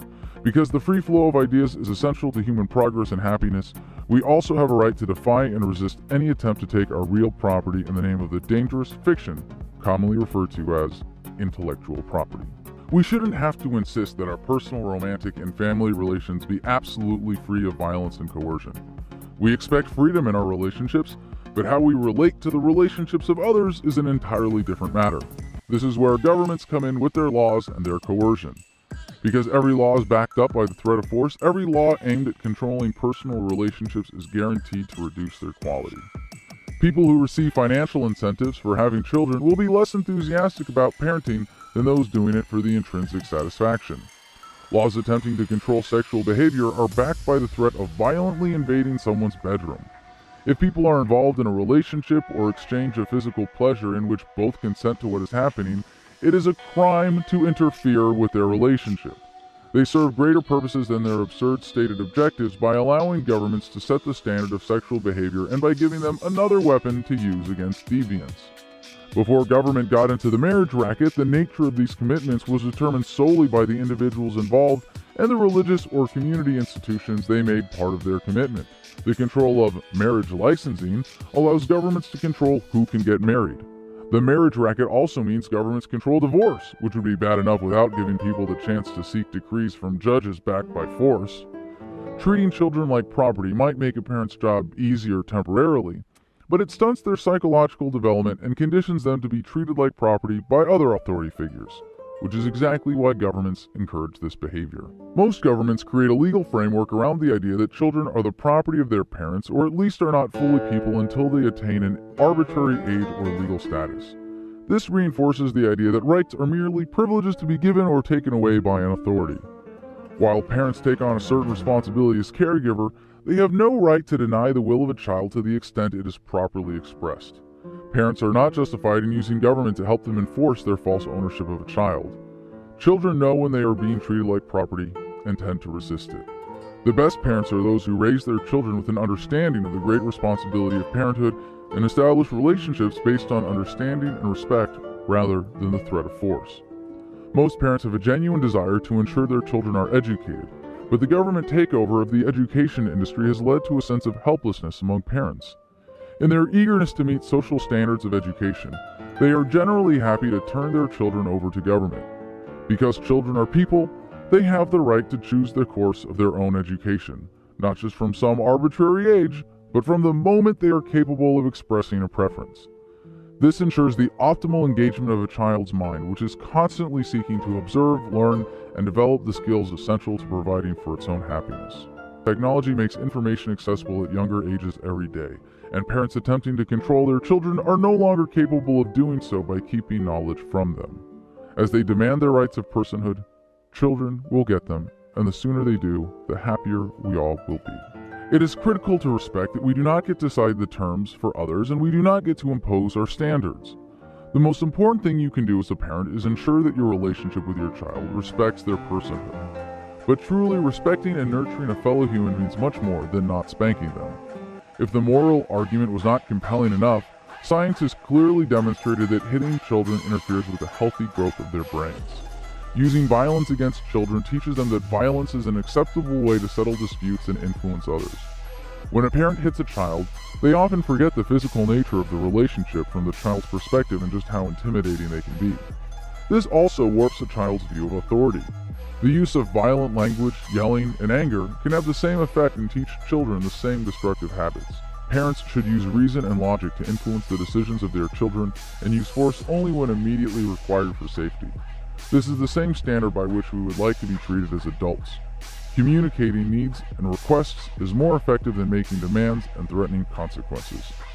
When parents say, "because I say so," they are conditioning their children to submit to authority and missing the most powerful opportunity to teach by example. This principle should be applied more broadly to our attitude towards our children's education. Parents should facilitate natural learning, not force their children into indoctrination centers. Only by teaching our children with reason and logic can we expect them to be able to think for themselves. Parents enjoy the privilege of defining a sacred relationship. If you define it as one of ownership and domination, you will raise a child who will contribute slavery and servitude. It is ironic to see government schools trying to tell children that bullying is unacceptable. What they are really saying is that bullying is only acceptable when done by government. Children are too smart to miss the hypocrisy. Science is interesting. If you don't agree, you can fuck off. Governments depend on controlling language. Words are redefined or vaguely defined to serve their needs. Anytime we introduce a specific definition of bullying, it reveals that government is the biggest bully of all. To bully someone is to try to affect their attitude or behavior through intimidation or threat. This implies the use of some superior force. By definition, there is no organization of force superior to government. Every law it passes is backed by the threat of force. Am I being detained? Too late. You're being arrested. For what? Because I said so. Because you said so? Predictably, government bullying is not restricted to its official and stated purposes. Because they create arbitrary authority, governments encourage bullying by individuals who can use authority against people, like police, bureaucrats, and politicians. Children are great at learning by example. The bullies on the playground are most often the children of parents who bully them.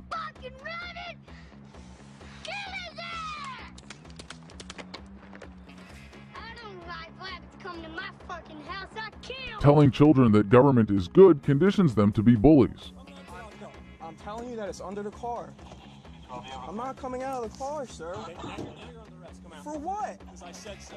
When we vote for politicians, who at best manage institutional bullying and at worst are horrific bullies themselves, we send a clear message. Do as I say, not as I do. Not only does this insult the intelligence of our children, it doesn't work.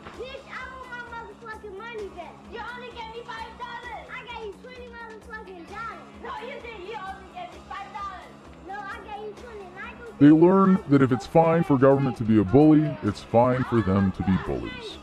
This creates a general culture of bullying in which relationships are tainted by coercion and intimidation. It is easily identified when it takes a physical form, but the emotional forms are just as destructive. People who bully emotionally are sure to have far less satisfying relationships than those who relate to others with respect. A society dominated by institutional bullying and hypocrisy will surely produce more bullies. But vague definitions often lead to suppression of open discussion in the name of political correctness and deceptive political action. When racism is used to single people out based on our judgment of their groups rather than judging them as individuals, it is detrimental. We have the right to choose our associations for whatever reasons we like, but judging an individual as a member of a collective as superficial as race keeps us from enjoying the full potential of our relationships. Unfortunately, simply expressing preference is not enough for some people, so they look for ways to impose their judgments on others, whether positive or negative. Using any judgment about a person to justify an act of force against them is wrong. Racism happens to be a very common justification and one of the most vile because it denies people their individuality in the mind of the racist who sees them only as a member of a collective. Our tendency to evaluate people by race provides governments with another opportunity. All we need to do is look at a map of the world to see that the forced collectives formed by governments generally reflect racial groups. What is not so obvious is how governments stoke racism through nationalism. Historically, racism has been used as motivation for the most catastrophic violent atrocities. All racial judgments are subjective evaluations, but when a judgment of superiority is combined with a government's belief that it owns everyone in its territory and can engineer society by violence, mass murder is often the result. Whether done by governments or individuals acting on their own, to steal from, assault, or kill someone is to govern them. Widespread violence by individuals or small groups motivated by racism are just as wrong as racist wars or purges, but much easier to deal with when all of that racism is violently institutionalized in government. You never want a serious crisis to go to waste. Governments use racism as justification for all kinds of policies that further entrench the practice of evaluating people by race. Governments use racism to keep us divided and conquered. Either you're with us, either you love freedom, and with nations which embrace freedom, or you're with the enemy. No one can tell us what to think or how to feel. In the councils of government, we must guard against the acquisition of unwarranted influence, whether sought or unsought, by the military-industrial complex. But if only it were so simple. Our emotions are critical to how we deal with the world and how we relate to each other. Invoking emotions in others is a powerful way to control those who allow themselves to be manipulated. We see this every day in our individual relationships, and those that are dominated by emotional manipulation tend to be miserable. It often occurs as a result of poor communication skills. What's your name, soldier? These dysfunctional patterns of communication reinforce emotional slavery. They own you. True freedom means being able to communicate honestly, openly, and without judgment. The language of emotional slavery leaves us vulnerable to unsatisfying relationships. Non-aggressive communication fosters emotional freedom and fulfillment. Governments can control us by the direct threat of force, but it is relatively inefficient and creates far more resistance than emotional manipulation. Governments are especially adept at using propaganda to induce fear among citizens to control their behavior. When people are frightened enough, they turn to governments for protection. If propaganda creates the impression that all the other citizens expect us to be obedient, our default position will be obedience, and that can only be overcome with careful, rational analysis. Anytime someone trying to control us can fill our heads with emotions, they can keep us from thinking clearly and lead us to believe in whatever bad ideas advance their agenda. Whether negative emotions come from governments, individuals, or circumstance, allowing them to dominate our thinking is emotional slavery that leads to voluntary submission. When someone tries to frighten us, we cannot always control how we react, but we can choose to stay in a state of emotional reaction or center ourselves and rationally analyze the situation. When we choose to remain in an emotional state that is chosen for us, we are voluntarily submitting to control. By claiming control of our outlook, we can make ourselves impervious to emotional manipulation from individuals and governments. Without fear, the racket wouldn't be possible. Governments couldn't convince us to support wars or the policies of the police state or the idea of government itself.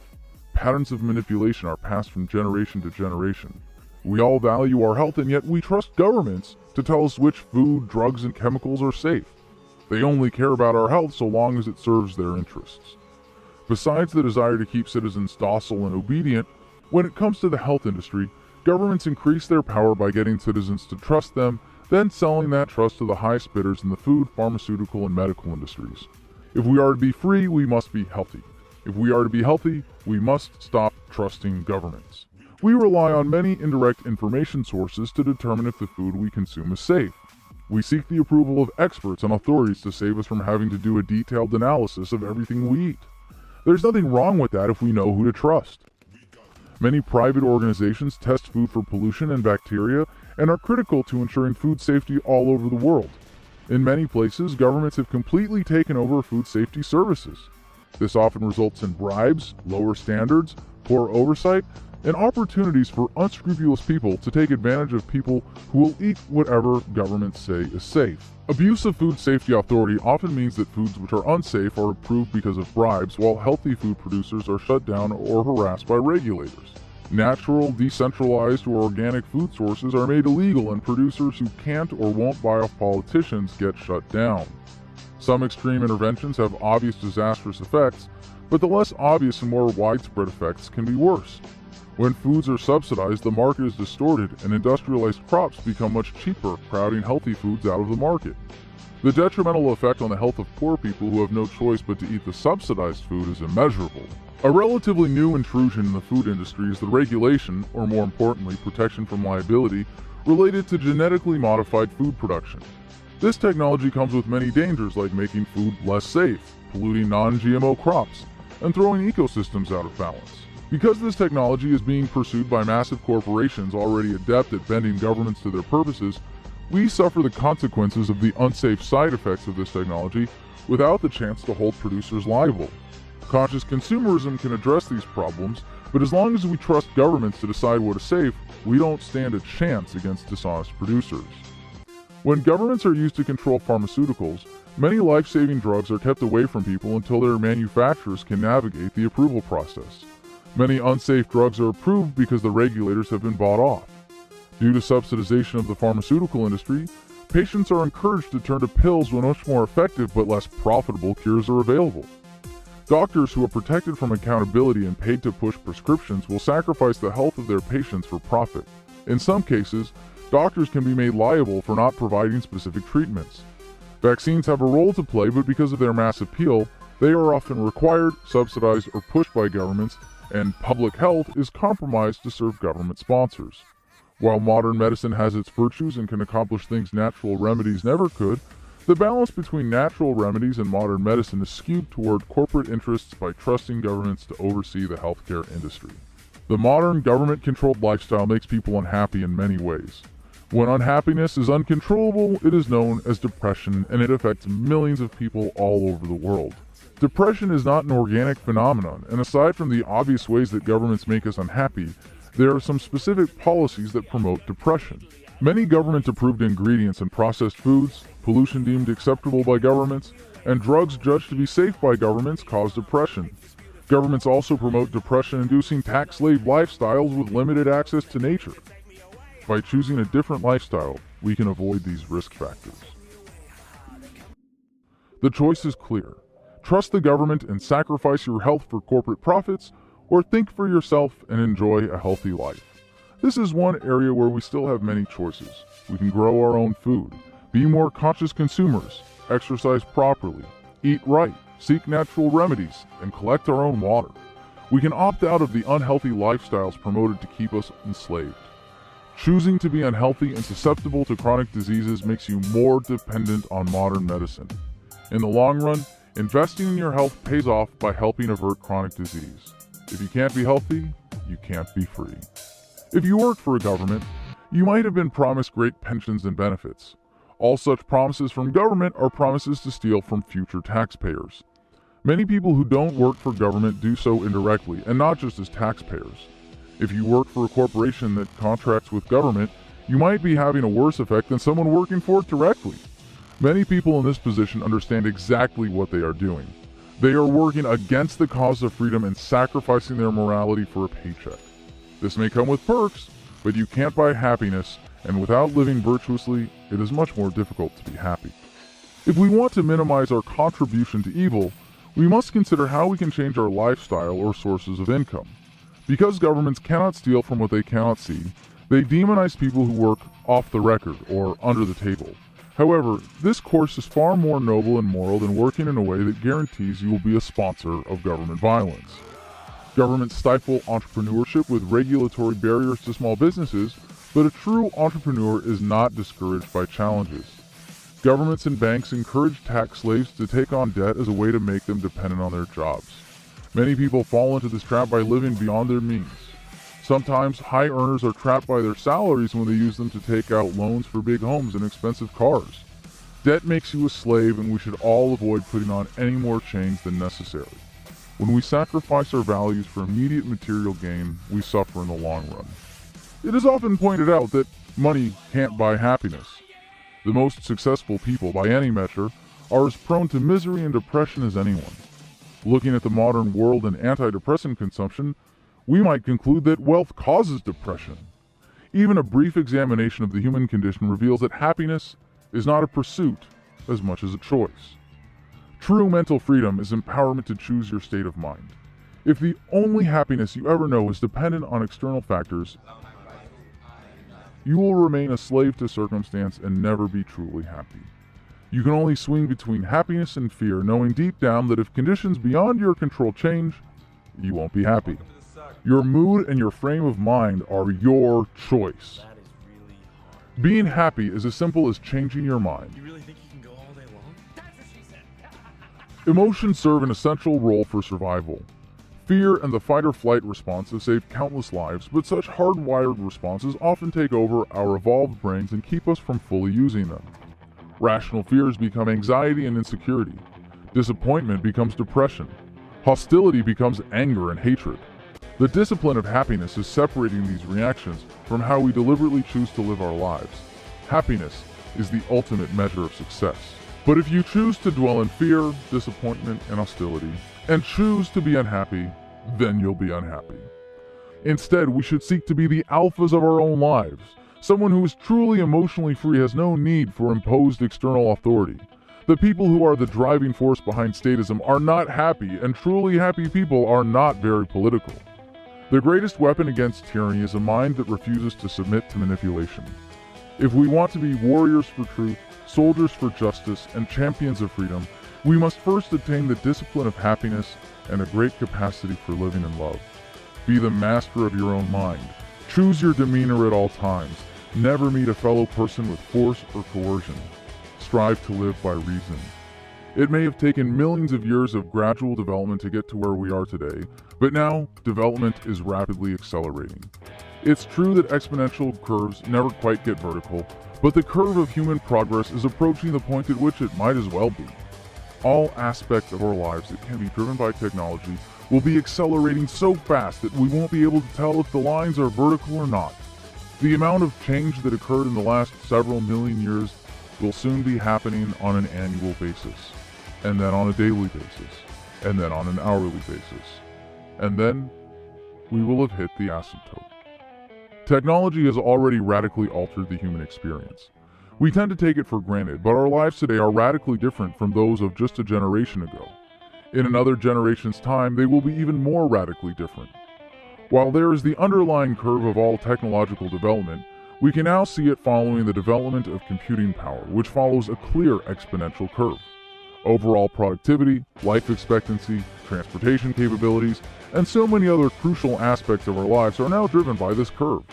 This new era of human existence brings great possibility and empowerment in ways we cannot imagine, in ways most people today can't even see how they're disempowered. Governments depend on our acceptance of coercive systems, but technology is already empowering millions of us to form more effective voluntary associations. How will you convince someone to go to war and kill strangers that they can easily communicate with on the internet? How will you convince someone that forced welfare is necessary when the average person can support a family for life by working for just a year?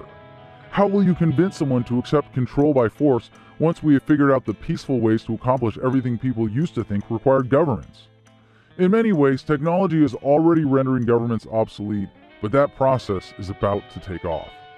Just using technology automatically leads to individual empowerment and will inevitably lead to greater freedom. Unfortunately, governments have always known this and sought to control technology. They have spent obscene amounts of money to ensure their technological capabilities are always one step ahead of the rest of us. This may be futile in the long run, but only if we wield technology appropriately. If we hit the asymptote before we banish statism altogether, we run the risk of this technology being used for destructive ends. We already live under the shadow of nuclear annihilation, but even more dangerous technologies are on the horizon. All technology is fundamentally empowering. The only question is to whom and to what ends. We can see some technologies on the horizon and predict their impact. Cryptocurrency or other decentralized digital money will render government money irrelevant. As we approach the asymptote, it is important that we use technological empowerment for good. It is crucial to spread awareness, empowerment, and the message of freedom. Many people described it as revolutionary when the internet forever changed the way we communicate, shop, navigate, and research. And it was, but that was just the beginning. The internet is still in its infancy and rapidly evolving. Society is just starting to feel its effects. Governments understand the threat of the internet and have made various attempts to control it. Some large governments have already gone to great lengths to curb its impact. We must remain vigilant to any attempts to stifle the free flow of information to ensure this most powerful tool can be fully utilized as a force for positive change. Those of us with unfettered access take for granted how having such a wealth of information readily available makes life easier and more efficient in so many ways. Thanks to smartphones connected to the internet, even our conversations have become more effective as we don't have to debate facts anymore. Comparison shopping has reduced profit margins and made the market far more competitive. When someone figures out the solution to a problem, it can be shared around the world nearly instantaneously. The global connectedness created by the internet is already making it more difficult to exploit us. Wars are already based on lies, and while governments still can and do lie, this is much more difficult. In government indoctrination centers known as public schools, kids with smartphones can directly challenge their instructors. Most children with internet access already know they can learn far more from turning to the internet instead of government. The internet is causing the collapse of nationalism. Governments took advantage of the tendency for local pride and convinced their people that their country was the best at everything, and governments were the reason. Governments never let the facts get in the way of a good story, but the internet has a way of inserting undeniable facts into the conversation that temper national pride. The fact that everyone with a smartphone can record and fact-check the lies of politicians, then share their findings with the world, has already made governing much more difficult. It used to be very easy to lie and get away with it, but not in the age of the internet. Governments have relied on their control of the media to control the conversation. This includes everything from keeping facts away from us to distorting irrepressible stories.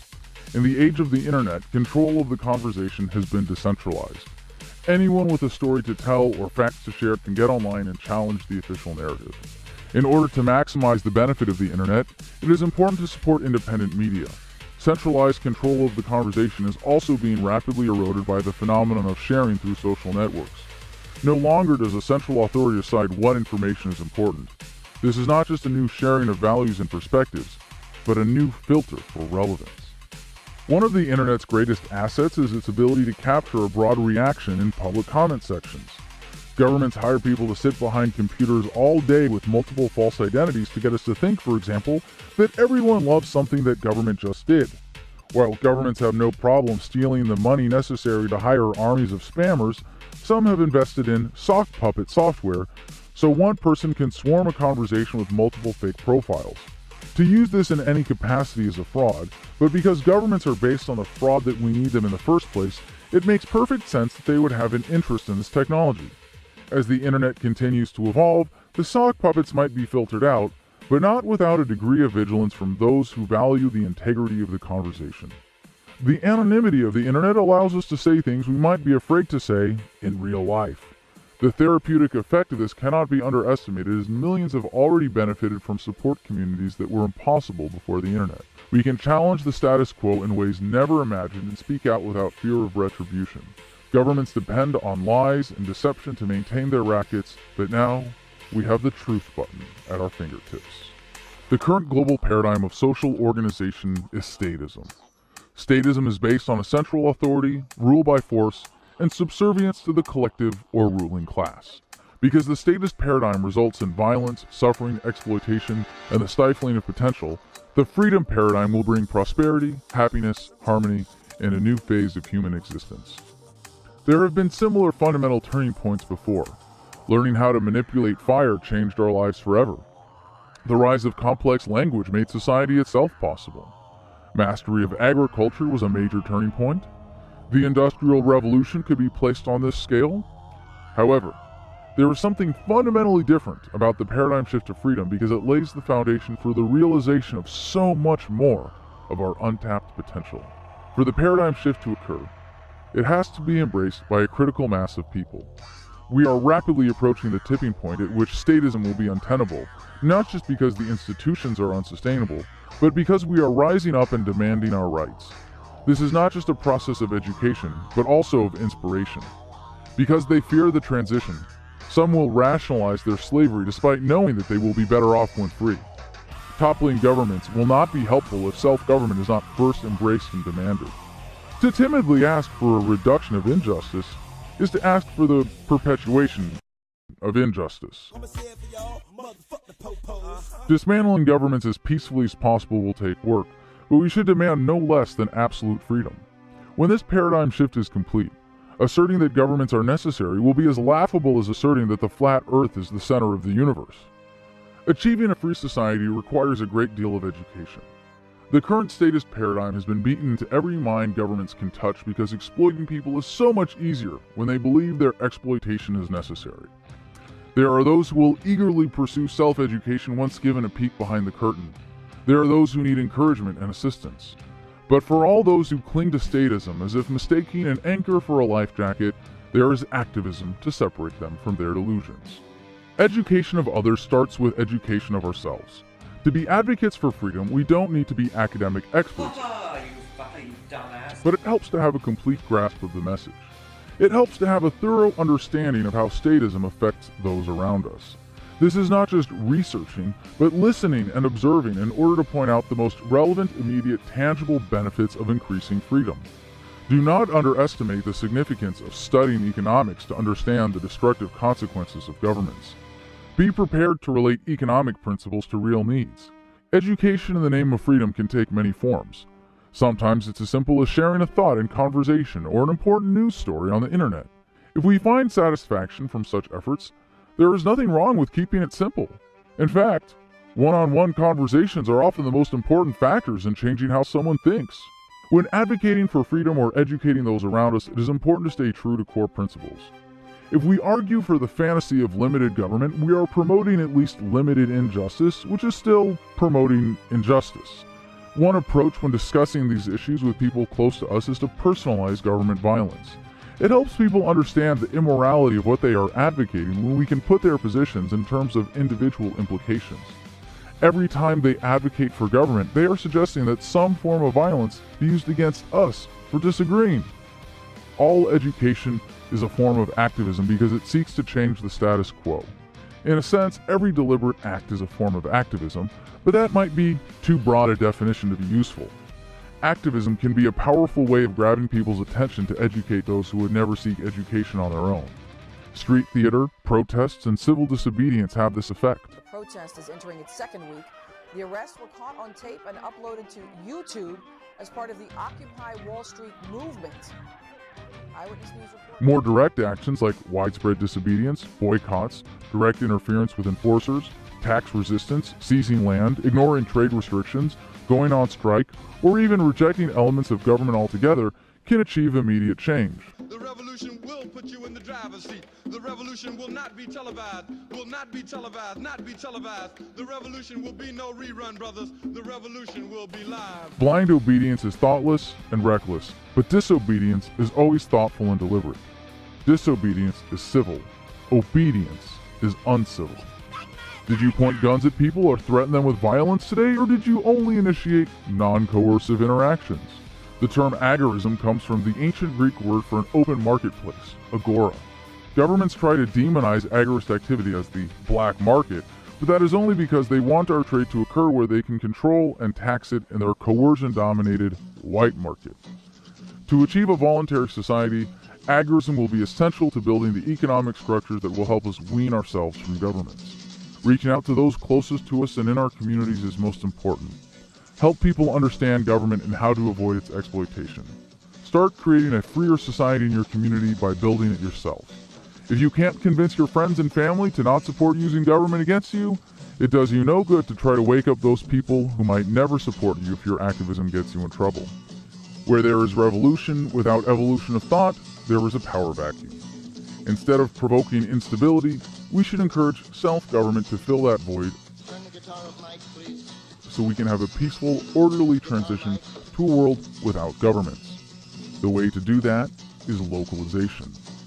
Localization is dismantling governments from the top down, first restoring power to local communities with the end goal of eliminating all organized coercion and establishing a voluntary society based on self-ownership and universal nonviolence. Localization will be most effective when central governments are simply overthrown, but it must be done with a clear rejection of any central government. The potential for the disastrous rise of misplaced power exists and will persist. Not just to replace it with another. Localization appeals to people who don't quite support freedom, but simply want a greater say in how they are governed. The more local government is, the more relevant the voice of the individual. The global call to localize will unite people of all political persuasions, except for those who want global government. Localizing has many immediately tangible benefits with universal appeal. Smaller local governments will be less likely to make war. Policies of social control will reflect local cultures rather than the edicts of those in a distant capital. Natural resources will be used to serve local communities rather than corporations controlled from far away. Large central governments have proven to be great tools for consolidating wealth in the hands of the few, and the enforcers are paid to keep it that way. Localization provides the opportunity for communities to reclaim unjustly acquired property and make it more widely available if returning it to its rightful owners is not possible. This is especially important for land that has been sequestered but can be made available for homesteading and other productive purposes. The alternative to localization is to fight inch by inch, law by law. If we adopt this strategy, we will continue to lose ground as politicians pat us on the head for engaging in the political process while they laugh and take another mile behind our backs. We will not achieve a free society by begging governments for freedom. We will do it by demanding immediate restoration of power to our communities. The first places to embrace this strategy will lead the world toward freedom. They will be the most prosperous and the most secure. It is crucial to reverse the trend of consolidation of power as soon as possible. The longer we wait, the more difficult it will be.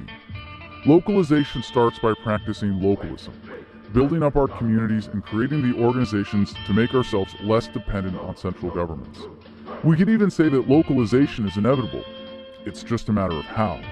If we ignore the problems, we can sit back, wait for the collapse, and hope our governments spare us in their violent death throes as they cling to power. If we face up to these problems, we can begin a peaceful transition that will immediately yield positive results. It will most likely be a mix of both, as some would argue that the violent crackdowns against protesters around the world are already a sign of governments losing control. The sooner we embrace localism, the sooner we can end this violence and all the violence of statism. Clearly, this is an evolutionary process, not a revolutionary one. As we have seen in the past, revolutions without changes in the paradigm have resulted in more of the same. In some places, revolutions will be necessary. Hopefully, they will be backed with sufficient wisdom to avoid turmoil, violence, and the creation of new governments. The point of the message of freedom is not simply to abolish all governments, but to abolish all tolerance for being governed. Given the rapidly accelerating pace of information, the shift from the status paradigm could happen relatively quickly. Governments all over the world are already violently suppressing insurrections, censoring critical information, and silencing activists with incarceration. In some places, it will be quicker than others. When we see how people in other areas benefit from embracing the message of freedom, there will be a cascading effect. There may be revolutions within this global process, but this is far greater than any revolution. The transition to a free society, once begun deliberately by a critical mass of people, will be an evolutionary turning point bigger than anything that could be called a revolution. Clearly, we are already capable of far more than we are achieving as a species. But to reach our potential requires a dramatic change in thinking. The only worthwhile revolution is one with a fundamental change in the paradigm. The new paradigm will demand universal nonviolence and thus the abolition of governments. Anything short of that will only result in a new dispute about how or against whom to use government force. Understanding freedom leads to more than a preference for a little less violence and coercion. It creates a passion for justice based on absolute principles. If the message of freedom has stirred a passion for justice in you and changed the way you see the world, it is your personal revolution. If you do not share this message, then that revolution dies with you. Short of life itself, the message of freedom is the greatest gift you can give, and it gets stronger every time it is shared. You know what you have to do. Share the message.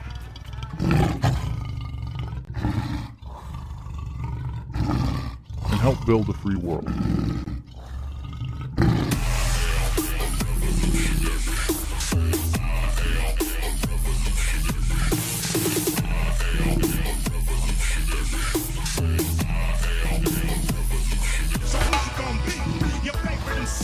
You scared of the government, they scared of me. There are seven wonders of the world. You about to witness I got King Kong in my trunk, King Kong in my doors. My nuts play ping pong from the noise. You can hear me from a block away. I'm sitting next to your ass and can't hear what you got to say. My shit is loud, my ears is ringing. My paint job is wet, my chrome is gleaming. I feel like a vet balling on these rookies. An old school bully, you must have played hooky. I bring it like a bookie, my aggression is depressing. Don't give a motherfucker time to learn this lesson. A lunatic, y'all know what I represent. The only rapper wanna fist fight the president. It take a nation of niggas to hold us back. It take a nation of niggas to hold us back. It take a nation of niggas to hold us back. It take a nation of niggas to hold us back. When I bang this, it's dangerous. Niggas go brainless. So bang this with the 4-5 stainless. And understand that you looking at the famous West Coast rapper who act like an A-list. Hollywood, they thought they can tame this pit bull, but I know what the game is. Them fuckers cheat like an NBA rep. If you smoke one, they'll electrocute you to death. I got God on my intellect, Godzilla by the neck. When a nigga come through, who you wanna holler at? Ghost Riders hit your deck when your boy got attacked. Where the fuck is Africa? Bam by the act. We need to take it back. Fuck Viacom, clear channel and Radio 1. You motherfuckers programmed by the programmers. That's why you getting locked up by the dope slammers. Not me. It take a nation of niggas to hold us back. It take a nation of niggas to hold us back. It take a nation of niggas to hold us back. It take a nation of niggas to hold us back.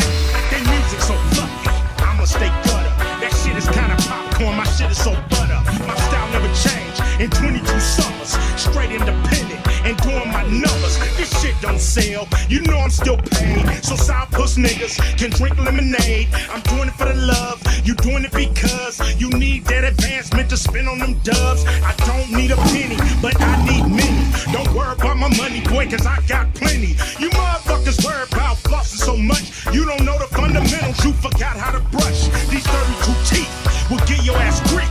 Bite you like a fat burger if you got beef. So who's it gonna be? Your favorite MC. You scared of the government, they scared of me. Now what? It take a nation of niggas to hold us back. It take a nation of niggas to hold us back. It take a nation of niggas to hold us back. It take a nation of niggas to hold us back.